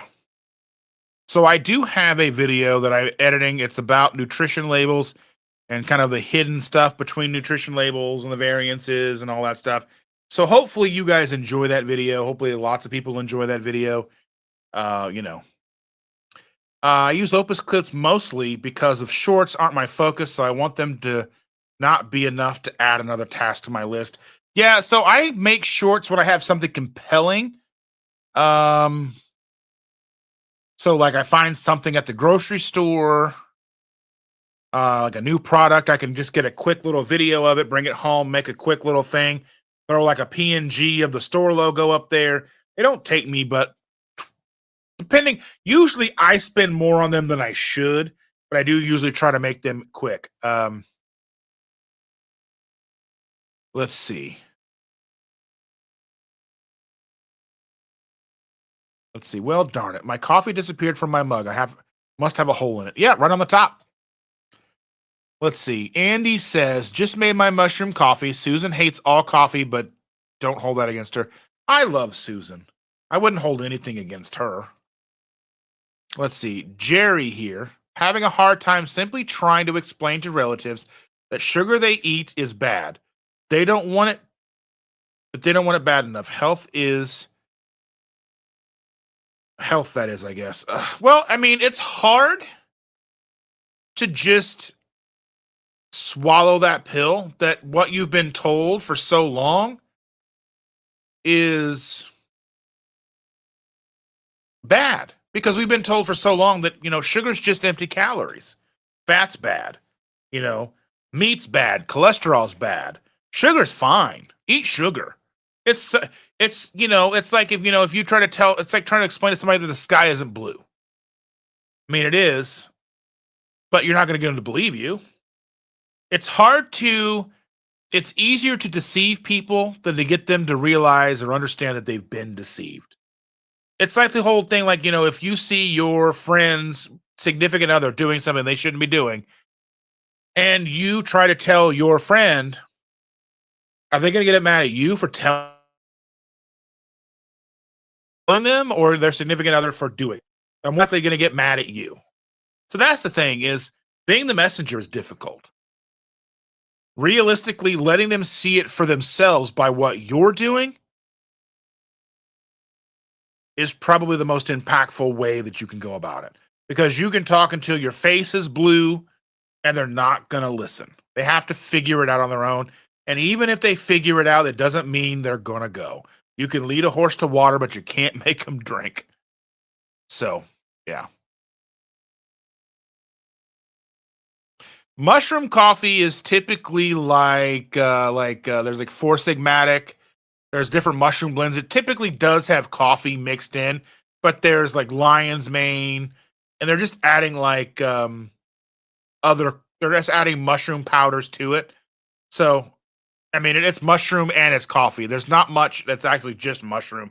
I don't think there's any that's just mushroom. Let's see. I don't know.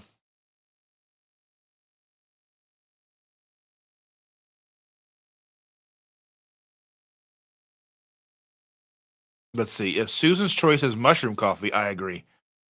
Let's see. Living in denial is less threatening than admitting you've been duped, hence the sad food system. I mean, realistically, we've been told by people we trust for decades to eat this way. We've been told for decades by all the people that we're supposed to trust that cholesterol's bad, that salt is bad, that sugar is not a big deal, that we shouldn't eat so much meat, we need to eat mostly vegetables, and that, the protein in beans and tofu is the same for our bodies as meat. We've been told this. We've been told that the Mediterranean diet is the most healthy diet on the planet. Maybe have some fish, a lot of vegetables, some olive oil. That's what we need. That's what's going to make you healthy. That's what's going to solve all your problems. And while the Mediterranean diet in of itself is probably not that big, not that bad, like if you're doing like a keto Mediterranean style thing, you're probably going to be just fine. But I mean, it's really difficult. It's really difficult though to do, for all that. You know what I mean? Like, it's just difficult to find out that you've been told all these things. Let's see. The thing is, it's easy to complain about your health, and then we're told that if we have health problems, we just gotta take a pill. You don't need to change your diet. Just take this pill. Because we're not in a society that handles the root cause. We're not in a society that promotes looking at the root cause for root cause problem solving, unless you're in a corporate setting and they're doing some kind of, yellow belt or some kind of, Six Sigma, lean Six Sigma or something like that in a corporate setting where you're looking at how do you get to the root cause of an issue? What issues are you having? Well, where down the line is that issue coming from? We don't look at food that way. We look at health, human health, as eat what we tell you, and if it's not working, we're going to throw a pill at you. Now, whether that's by direct design or incompetence or even maybe something more malicious, I don't know. I don't necessarily think that everybody involved in our healthcare system is malicious or nefarious. A lot of it, people think they're doing the right thing because We've all been sold a bill of goods. We've all been sold that to be heart healthy, you got to eat Honey Nut Cheerios. We got to take Jardiance. We got to worry about our foot falling off and somehow get ketoacidosis. There's just,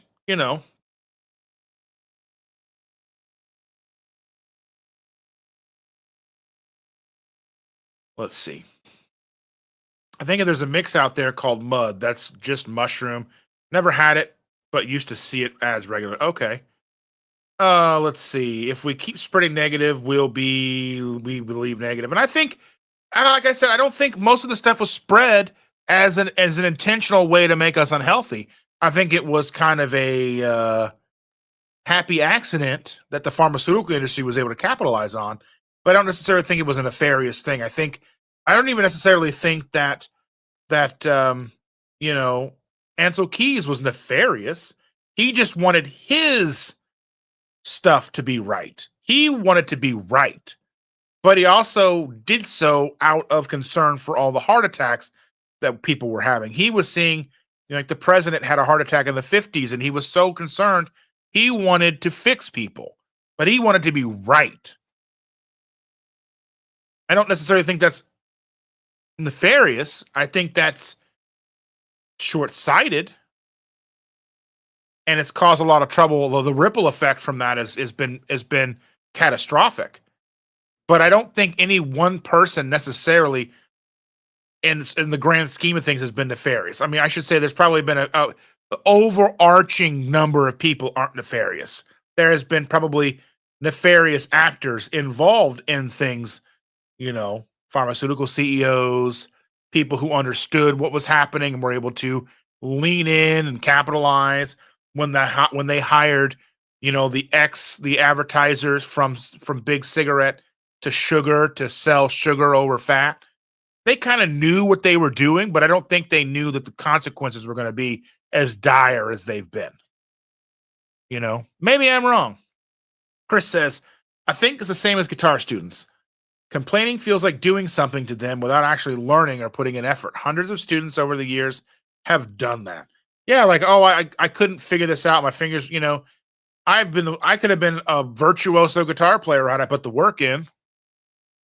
I've got 4 guitars sitting right over here in this closet. One over here. If I put the work in, I could do it. And I've thought about relearning how to play guitar, but then I would get most likely obsessed for a few months, and things like YouTube would suffer for sure. There's an excuse. But Chris says, same with people with diet and additive carbs, plus the deceitful marketing and political lobbyists supporting them in that. And I think there's just so much misinformation, true misinformation, just between the front and the back of a package. The front of the package sells you a bill of goods. The back of the package can't hold up to. I think that's definitely something to keep in mind.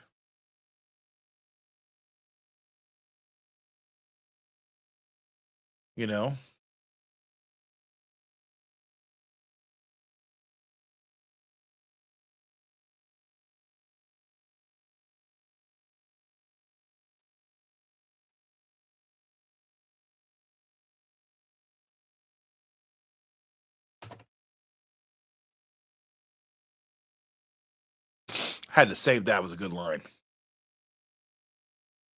But anyway.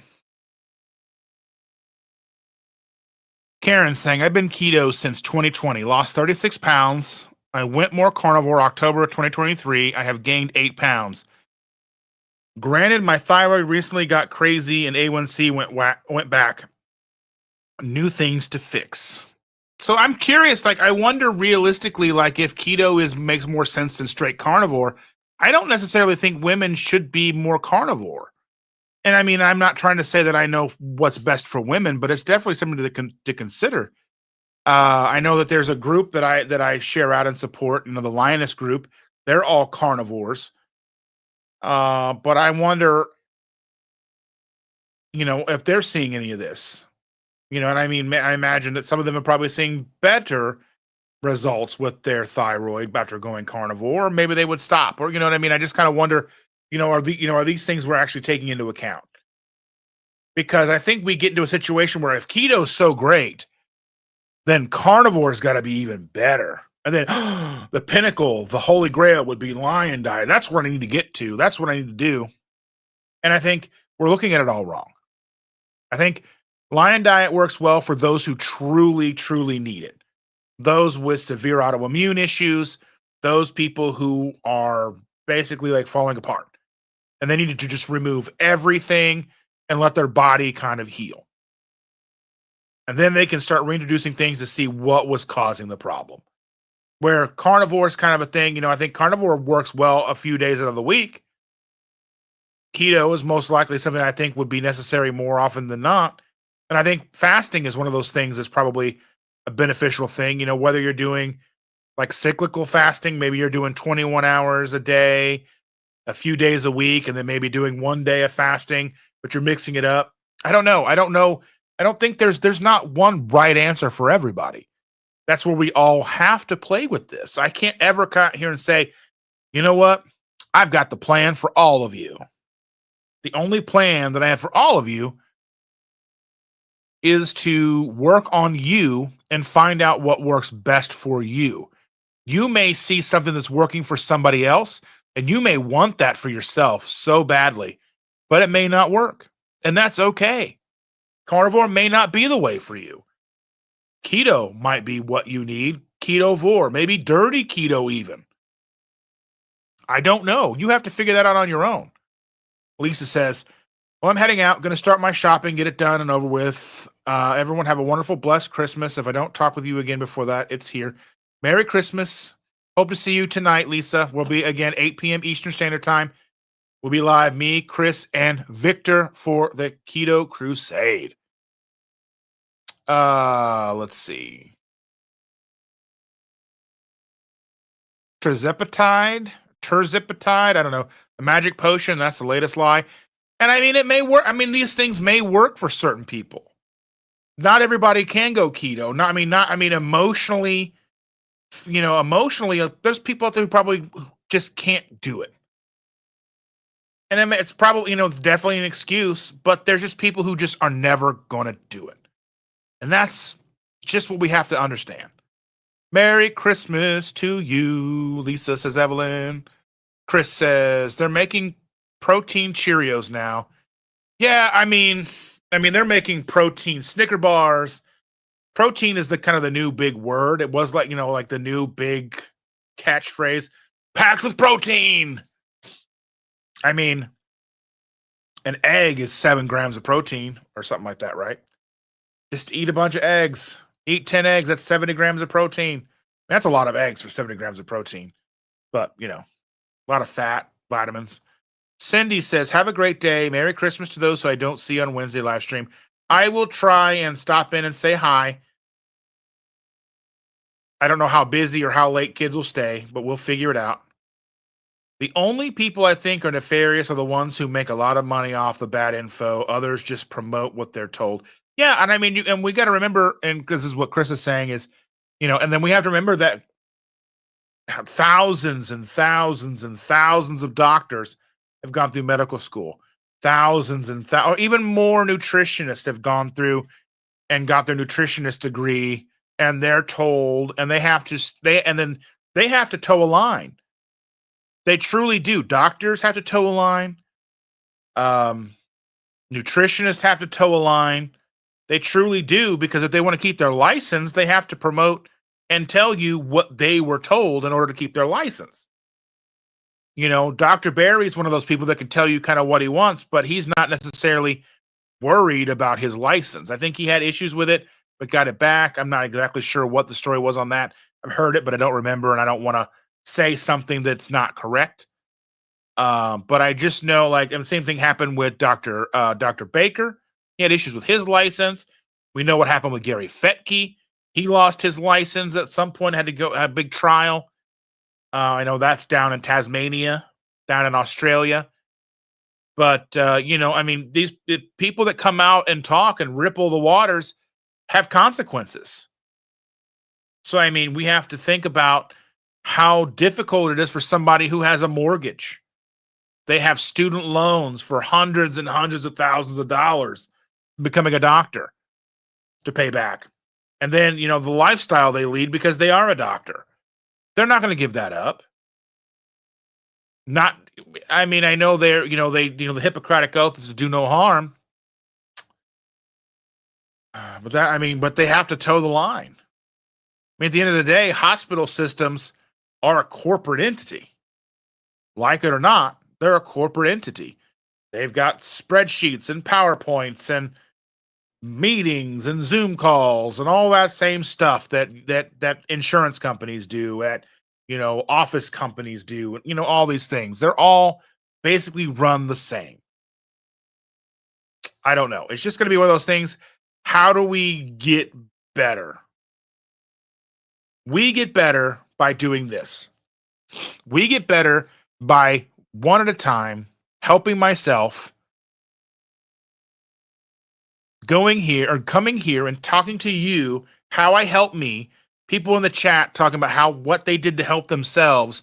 And then other people in the chat looking for help go, okay, well, if Dustin did this and Cindy did this and Evelyn did this and Amy did this and Lisa did this and Chris has done this, and they've all had their own little symptoms and their own little successes and failures, what can I glean from that? Okay, so I had similar things to Cindy, but I didn't have the things that Amy had. But Chris kind of had some of the things that I did. How can I incorporate all the things that they did and make it work for me? Because none of us here are giving you advice. We're sharing our experiences, our perspectives, and if you can glean some information to help yourself, fantastic. That's what we're here for. We're here to help you by giving our experience, so hopefully you can pick up on that and help yourself. Because again, none of us are giving any medical advice because as far as I'm aware, none of us are doctors, nurses, or healthcare professionals. I'm not a nutritionist. I'm not even a health coach. I don't want to be a health coach. I don't want to be a health coach. I'll be your advocate. I'll be your cheerleader. If I were to do things, we can get together and we can talk about things, but I'm not going to be a health coach. I don't think that's not for me. I don't think I'm qualified, regardless if I'm qualified or not. It's just not something I'm comfortable with for me personally. Chris says, women's hormones are totally different from men. Sometimes more carbs seem to make more sense to me as a guy on the outside. Ash certainly seems to be evidence of that. Yeah. For Ash, 2 weeks almost carnivore, 1 week more carbs, 1 week more fasting and balanced keto. Her body dictates that it's cyclical for women. Men are 24-hour cycle instead. I think even for us, there's probably some cyclical things that we would get into once we're a more healed state from the standard American diet. I don't think we ate the same thing every day, every single day. I think we probably had, depending on where you were, some kind of meat. And then you may not have had anything but water. I mean, obviously back then it was probably just water with chunks in it. I mean, we didn't have filtered water. We also didn't have microplastics and all kinds of pesticides in our water then either. But I digress. We also would then, again, forage for anything and everything that we could get our hands on. So that's just kind of my idea of this. Let's see. Fasting in the Middle Ages, middle of the forest for 40 days says, that is like when people tell me to stop fasting for 40 days for religious reasons to honor my now deceased mother who died from cancer. That's the thing, is like, you make a choice to fast for 40 days. You have to prepare for that. You have to understand what the preparation for that is. You have to understand and listen to your body. And hopefully, if you get to a point where you didn't feel right, you would know what to do. I don't recommend the average person, fasting for 40 days unless you completely understand and have worked your way up to it. I fasted up to 21 days before, but it wasn't me just jumping into 40 to 21 days. I tried multiple times and failed. It's just part of it. I mean, there was times where I was only fasting 12 hours a day. Then it was 14, then 16, then 18. And then I was doing 21-hour fasts or 21 to 23-hour fast, having a 1 to 4 hour window every day to eat. And that's what I did. And then I would do like a 36-hour fast or 24-hour fast or 72 hours. Then I did a 4-day, and then a 5-day, then I did 7 days. And then I was like, well, let me try 14 days. And then I made it to 15 one time. And then I did 14 again. And then I finally made it to 21 days. And I've done 14 and 7. 7 days is a good fast a couple times a year. But if someone's like, if you want to do 40 days, I would hope you have done everything in your power to understand what it is you need to do to not only go through a 40-day fast, but to be comfortable doing so and not feel awful doing it. But I imagine you have done that. So, yeah. Keto Crusade tonight is going to be a blast. That's what Chris is saying, and I'm going to agree with him on that.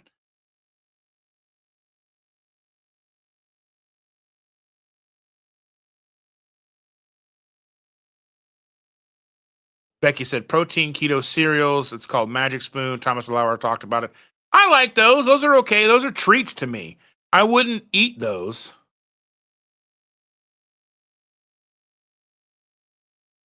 I wouldn't, I don't discount those things. I like those. Those are a treat for me. I like those sometimes because I miss cereal. And those are a kind of way to kind of get me to have some cereal. I'm waiting for Ask Me Anything to debunk the cholesterol is cardiovascular risk theory. I mean, there's a whole documentary coming out in February from I know somebody's going to know the name faster than me.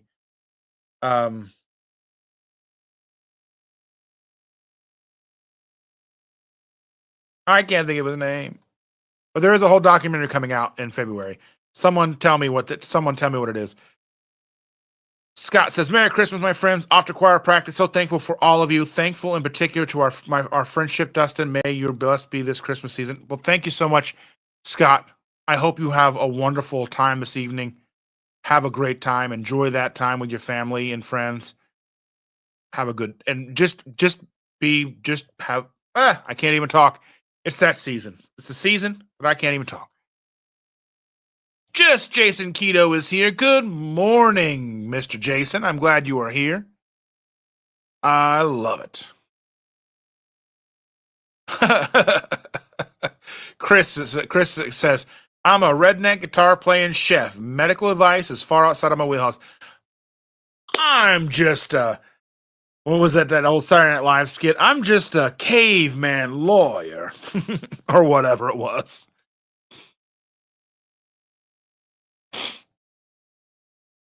It's ancestrally appropriate as dogmatic loves to weaponize. To think things on occasion aren't meat. Humans did that for survival. Our bodies can handle that if we can heal them, choose it. Yeah, that's my thing. Is like we did probably crazy thing for survival. You know what I mean? Last year I did 23 and was sick and had to quit early. That's the thing, is you have to listen to your body. Because I've tried going for 21 days a few times, and I got to like day 15. I'm like, yep, I got to quit today. Today's the day I have to quit. I don't feel right. And you just have to, you can't not. You just have to listen to yourself. Just Jason Keto gifted 5 memberships. Now I got to go in and update my my scrolling credits at the end of this live, but you'll see that when it ends. But thank you so very much. Who got those? Rihanna, Cece, G of Twins, Pam Smith, and Dell in the City. All got memberships. People I don't even know have ever been in our live streams before. Maybe they'll come in now that were gifted a membership. Maybe they'll come into a live and maybe they'll hang out with us. Maybe they'll watch a video and say thank you. Now, Carnivore documentary is already out. I was thinking of Dave Feldman. Dave Feldman already is coming out in February. He did a short live with Dr. Barry. talking about it.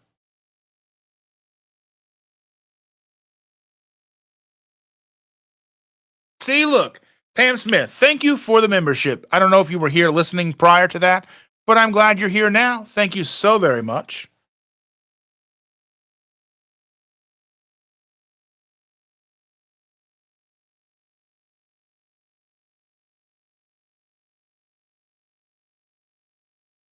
Coffee is delicious, ladies and gentlemen.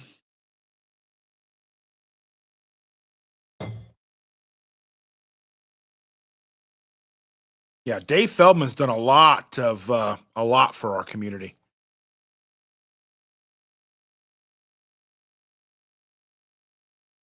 So glad you're here. Thank you. Well, yeah, I just think there's just so many so much we can learn. And I think the fact that we were told that cholesterol is bad and we ran with it. But why wouldn't we trust our doctors? Why wouldn't we trust our healthcare professionals? We trusted them for decades. And now I think it's time to not trust them. That's a dangerous thing to say. That's a thing that will get you ridiculed. How dare you not trust the CDC? How dare you not trust medical professionals?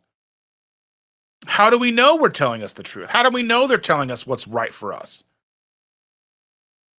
We don't know. Even the literature they spout isn't even always legitimate. We have to look at who's funding the study. We have to look at the findings of the study. We have to look at the parameters of a study. We have to look at, studies that say meat is bad for us. They may have only been getting 2 ounces of meat a day with who knows what else. And did they account for drinking, smoking, other things that come into play? Yes. Yeah, trust but verify. And the thing is then everyone's going to post those memes. Oh, I did all my my research on Facebook. No, we're talking with other healthcare professionals. We're talking with other doctors, or we're talking with people like Dave Feldman who are doing the hard research that other places aren't doing. And I know that it's very difficult to do the kind of studies that people want to see. They want to see double-blind placebo studies where, you feed somebody for 3 years a meat-only diet, but there's no way to truly do that ethically. It's not like back in the day where they had people in asylums and they could just feed them whatever they wanted. That's not how things work now. We have to take into account the anecdotal evidence. We have to take into account the N equals 1. We have to take into account the growing amount of us who are talking and making content and being in these chats. We have to take that into account. Because real world results are almost always going to trump a study. Because those studies they're not real world. That's like when you hear about rat studies and uses of sweeteners and things like that. They're giving them more than we would have in a month each day, and they're teeny tiny. So of course they're probably gonna have some adverse effects. Just like sugar, if you had 2 teaspoons of sugar a day, you're gonna be fine. But it's when you're having 1,000 grams of sugar a day or more, are you gonna see adverse effects? We can handle sugar from day to day. That's why we have a pancreas. That's why we make insulin, because we can handle the occasional sugar. Our bodies were designed to handle it. But it's when it's overrun our system and we're only eating sugary things. We wake up and we have dessert for breakfast. And then we go and get dessert for coffee. And then we go and have lunch. We have more dessert for lunch. And then we have dinner and we have more dessert for dinner. Then we're going to wash that down with dessert. No, then we're drinking dessert all day because we've had soda. We've had like a Starbucks milkshake for breakfast. We went to McDonald's and got the McGriddles, and we've had sodas all day, and then we've had snacks. You had dessert for a snack, get a honey bun to get you through the day, and then you had more sodas, and then you come home and have dinner, and then you have more desserty stuff for dinner. You made breakfast for dinner, and you had French toast or whatever, pancakes, whatever. Funny, I get my medical attention, surgeries, etc., Mayo Clinic, but their dietary advice, not so much. That's the thing, is like surgeries, sure. Your elbow doesn't work or whatever, and you gotta have your like whatever. Surgery, I get. And the best surgeons aren't going to open you up if they don't have to. Surgeons who look for every reason to not operate on you are probably the best surgeons. So if any of you are familiar with my story, part of the reason why I started doing keto in the first place is I had been doing two things. I had been working to see a doctor about my sleep apnea, and I was finally going to get my hernia taken care of, because I had an umbilical hernia that was sticking out of my where my belly button was, about this far. It was like this big. It was huge. Like you could see it through my shirt. And so I was going in. I was actually had a consultation with a surgeon. Chandra handpicked a surgeon that she worked with, and I went and had a consultation with him. And he spent 45 minutes telling me why I wasn't going to need surgery. In his opinion, why most of the time people who come to see him didn't require surgery. And I was like, do you want to see it? You want to look at it? You want to see it? And finally, I was like, okay, yeah, sure. Show it to me. So I, untuck my shirt, untuck my undershirt, pulled it out, and he looks at it, touches it, and his nurse walks around, and they made an appointment for like the next week, like 2 weeks from now. I had surgery 2 weeks later, something like that. So he was telling me basically, chances are you're not going to need surgery, until he had all of the information he needed by looking at my hernia, seeing that it was encapsulated, that you couldn't push it back in, and it was basically like the lining of my stomach was coming through my belly button, and it was being cut off. So it was bad, and the skin in front of it was getting very, very thin. That was scary. So I knew I had to take care of it. But I was very stubborn for like 6 years and didn't take care of it. So,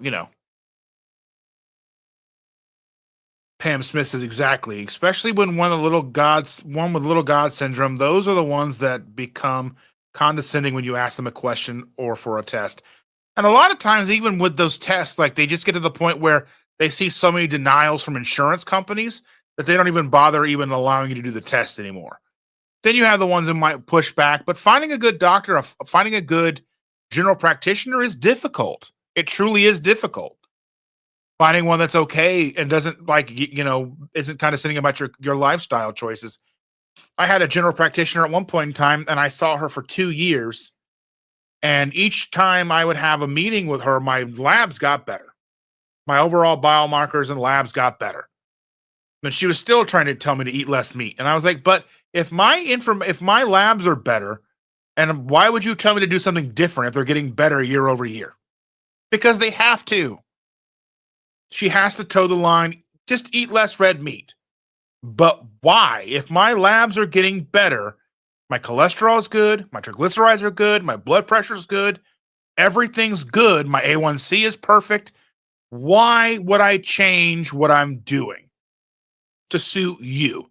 Because you have to tell me to toe the line.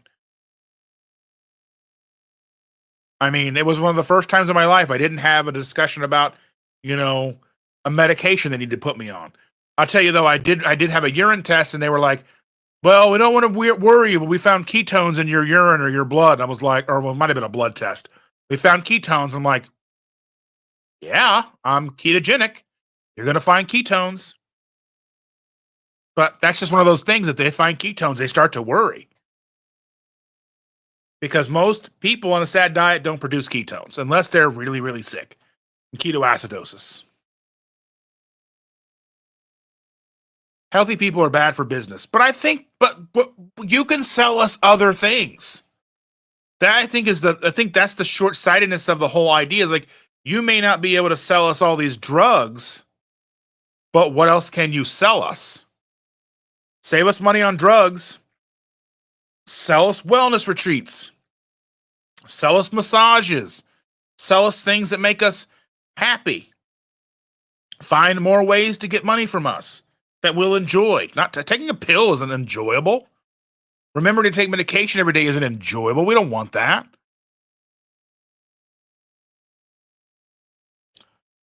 Over-the-counter vitamins contain all kinds of bad stuff. Maltodextrin, all these things, you know?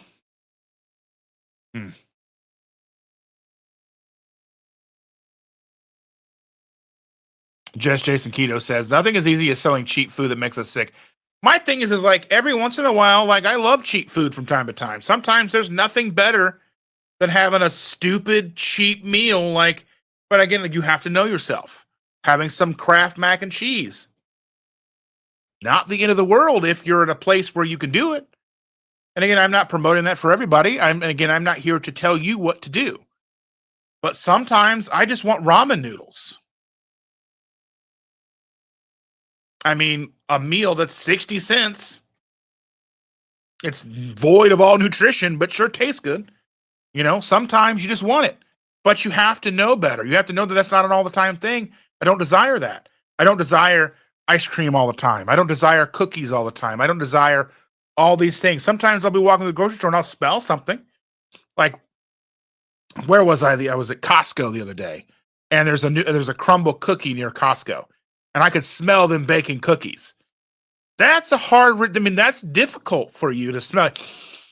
Or like, and so in the town where I live, there's a bakery, and they have to be baking something cinnamon because I don't know where the bakery is. I don't think I've ever seen the bakery. It's a big warehouse, like it's a big like factory making some kind of big thing. Like it's like a Hostess thing or something like that, right? I don't know exactly what it is because I've never seen it. But you can't go anywhere in the town without smelling it. And it smells so good. It's ridiculous how good it smells. And I'm kind of glad that it's a factory because I can't just show up and be like, hey, let me get a pallet of those. I don't even know what they make, where they sell it. I don't know. I used to think it was like coming from IHOP or from, there's an IHOP right there, but it would smell even during the shutdown. Or I thought it might be coming from the cinnamon things that they make at Taco Bell. But I imagine those are just warmed up or something. You know, they're probably frozen and they heat them up or something. I don't know. All the vitamins that are gummies, they are gummies coated in sugar. It is very frustrating. And there's sugar inside of it too. Or if it is sugar-free or low sugar, it's packed full of maltitol. I've seen so many of like the kids ones, maltitol. That is the worst sugar substitute. Fresh baked bread is, that's the thing. Is like just walking down the bread aisle sometimes just smells good. I mean, you have to remember that stuff smells good because it's delicious. I mean, it's not a secret. I mean, and we've survived on that stuff for a millennia or better. We've been baking bread for, it's like, okay, think about this. There are two things, and I will kind of ask you guys. We're kind of caught up here. We're caught up here with the chat. So I'm going to ask you guys this, and I want you guys to tell me what your two thoughts, what two things caused civilization or allowed civilization to be a thing. There's two very prominent things in this world that allowed for civilization to thrive and for cities to be the way they are. Two very important things. Let me know in the comments right now what you think those two things were. Don't Google it, but I'm curious. And we'll look at some of these other comments here. Uncle Big Guy's got to go. Well, thank you for being here, Uncle Big Guy. I truly appreciate you. I hope you have a wonderful holiday. And Hopefully, maybe we'll see you tonight. Tonight.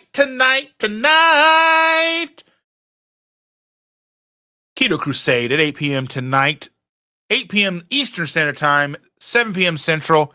Join us. I know you think that, Rick, but bread is delicious. I don't care what you say, Rick. Sometimes you just say things that are just preposterous. Okay? Bread is delicious. I don't care. It smells awesome. I mean, there might be some not so great bread, like keto bread's not that great, but I mean, we do it anyway. But I'm going to tell you, it's one of those things. You know what I mean? Let's see. Luckily, I love the smell of frying chicken skin. I need to find a place to get chicken skin. I just need to make I need to make dumplings.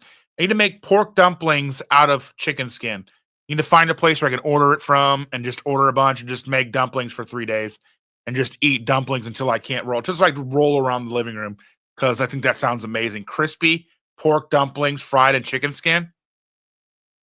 You know what I'm saying? You know what I mean? You know how good that'd be? That'd be awesome. Chris says, I owned an artisan sourdough micro bakery when I first went keto. I baked the best bread ever and couldn't eat it. That was rough. I have a friend that does keto from time to time, but she runs a bakery and she's like, I can't do keto because I run a bakery. I'm like, I mean, you really can. But I mean, I get it at the same time.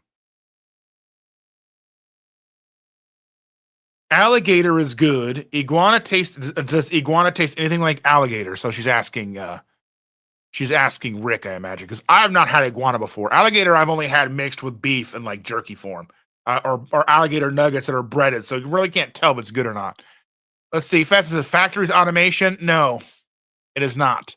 Those are not the two things that made living in large cities viable. They're probably things that you probably don't even think of. Luck. I imagine luck was part of it, but determination probably part of it, but not quite what I'm looking for. Iguana is better than alligator. That's interesting.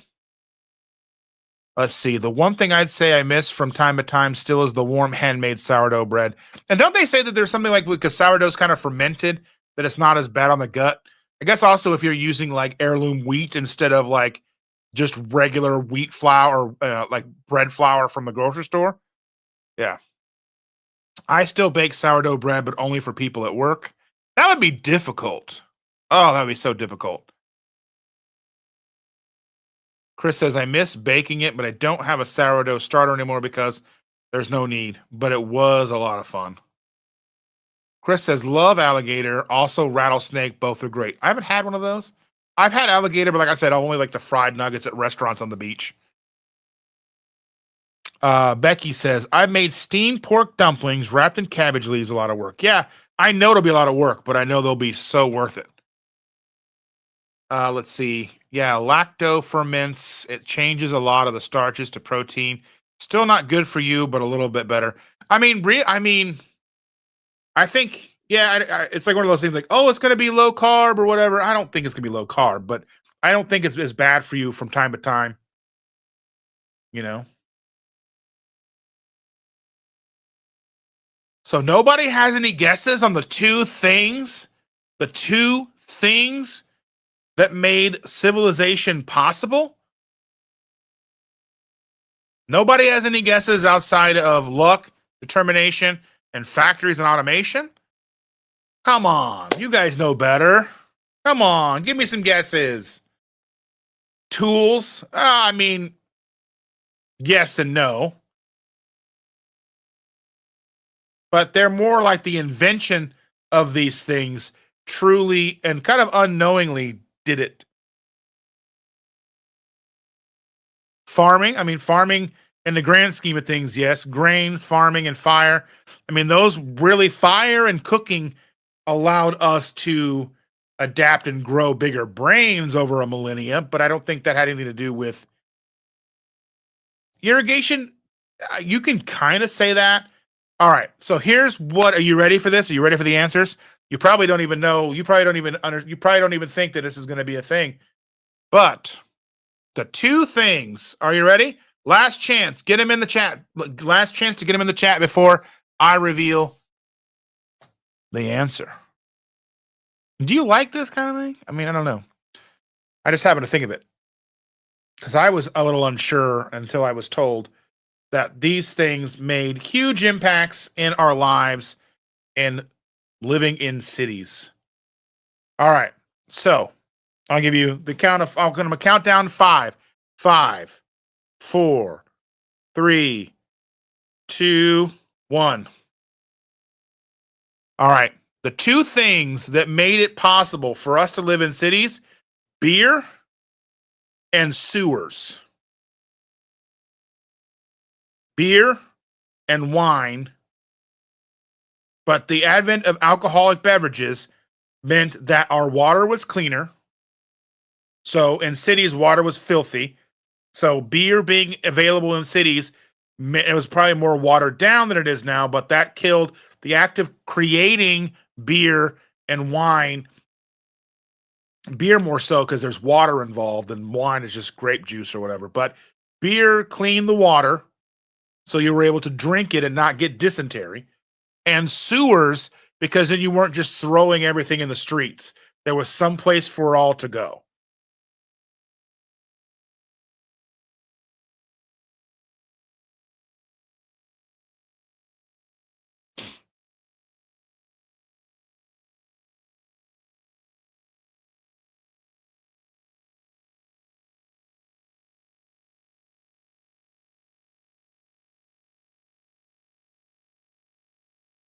Yeah, I mean England's been around for thousands of years.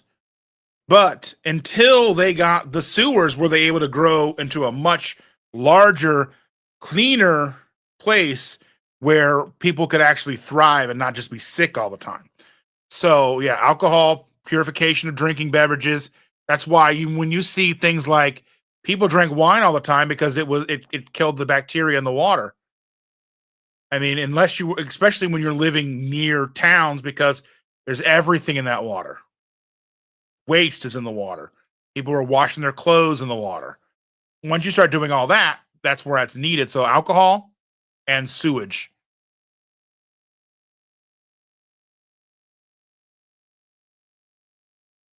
Without those two things, we wouldn't have the mega cities like, where I live. There's 2 million people or whatever living in this city. You'd never be able to have that. Before, you got to think most of human existence, people lived in groups less than 100. I mean, even we only have a retention really to know 100 people or so. You start stretching it out and you vaguely know people past 100. I mean, even though I know a lot of people, but even like my Facebook, I've like 1,200 friends on Facebook or whatever. There's all of you wonderful people. Um, yeah.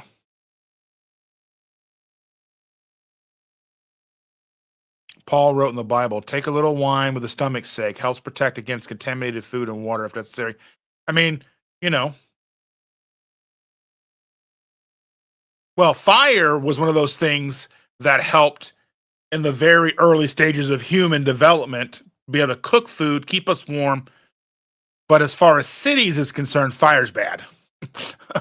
Fire's bad for cities, especially when they're made of wood. Is your city made of wood? Yeah. So I worked for an insurance company that started in 1810, and they started as a fire insurance company because, towns, houses, everything made of wood. Not a lot of fire prevention. Not a lot of ways to prevent fires like that we have now. Everything was wood, and then everything was heated by fire. Straw insulation, a lot of flammable stuff going on. But yeah, weird stuff that you learn.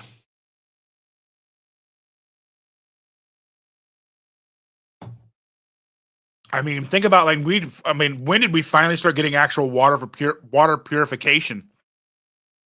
And we don't have to drink alcohol all the time now.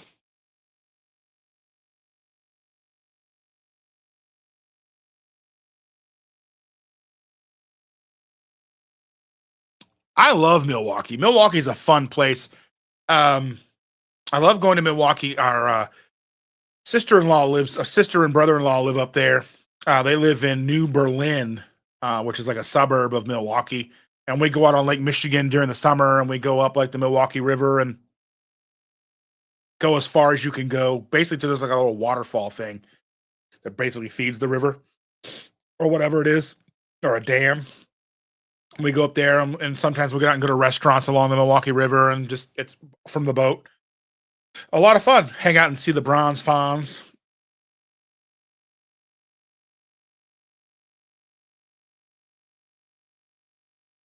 Now I'm singing King Louis' song. What I desire is the man's red fire. Yes.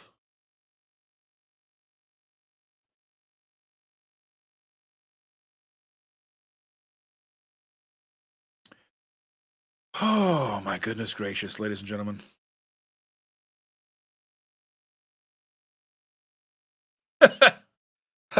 Oh, shooby doo. I want to be just like you. Hoo hoo. Yes, yes, yes. Oh, man. All right. Shane and I will not be live on Tuesday. We will not be live on Wednesday.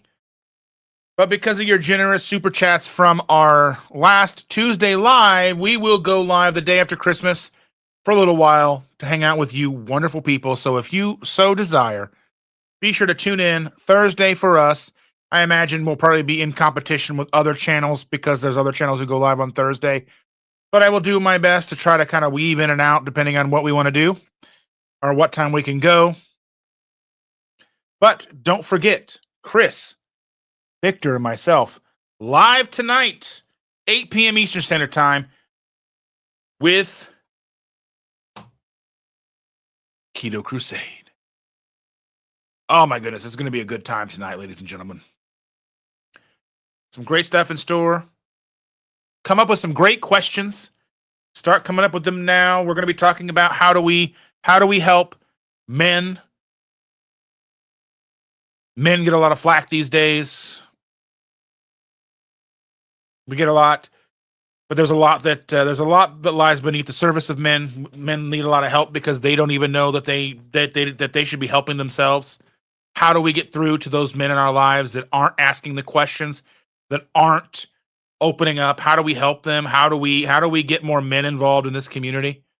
Because I know that for myself, Chris, if we look at our analytics, over 50% of the subscribers and viewership of our channels is female.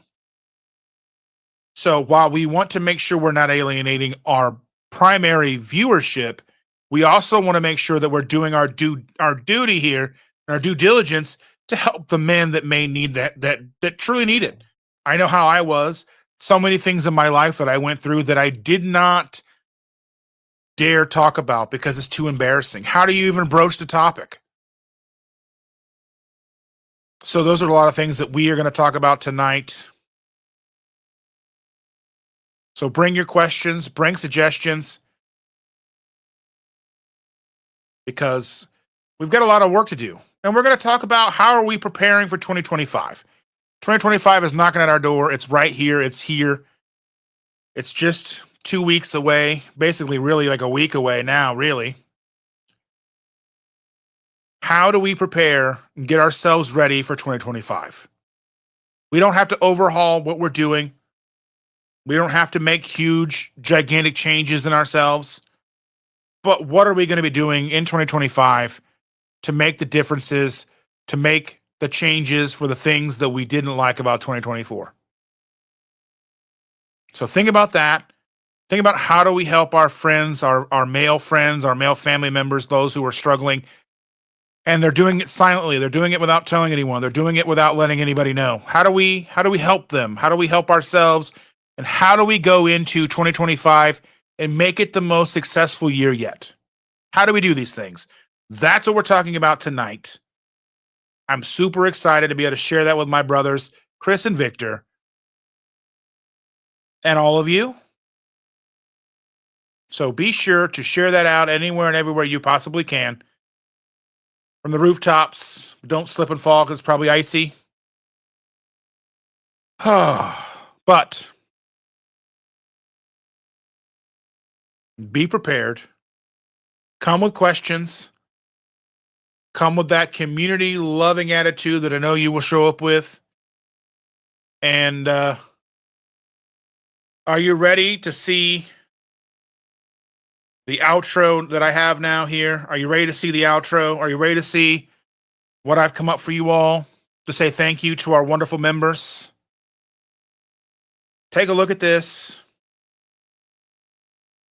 Give me feedback. I have to update it again. We've got 5 new members, so I'll have to update that. But I love your faces. This is not goodbye. It's see you later. We'll see you tonight at 8 p.m. Eastern Standard Time for the Keto Crusade. And I can't say it enough. I'm super excited. So much amazing content coming your way. 2025 is going to be a hell of a year, and I can't wait. Let's go, everybody. Here we go. Here's the new outro. Can't wait for you to see it. Let me know what you think.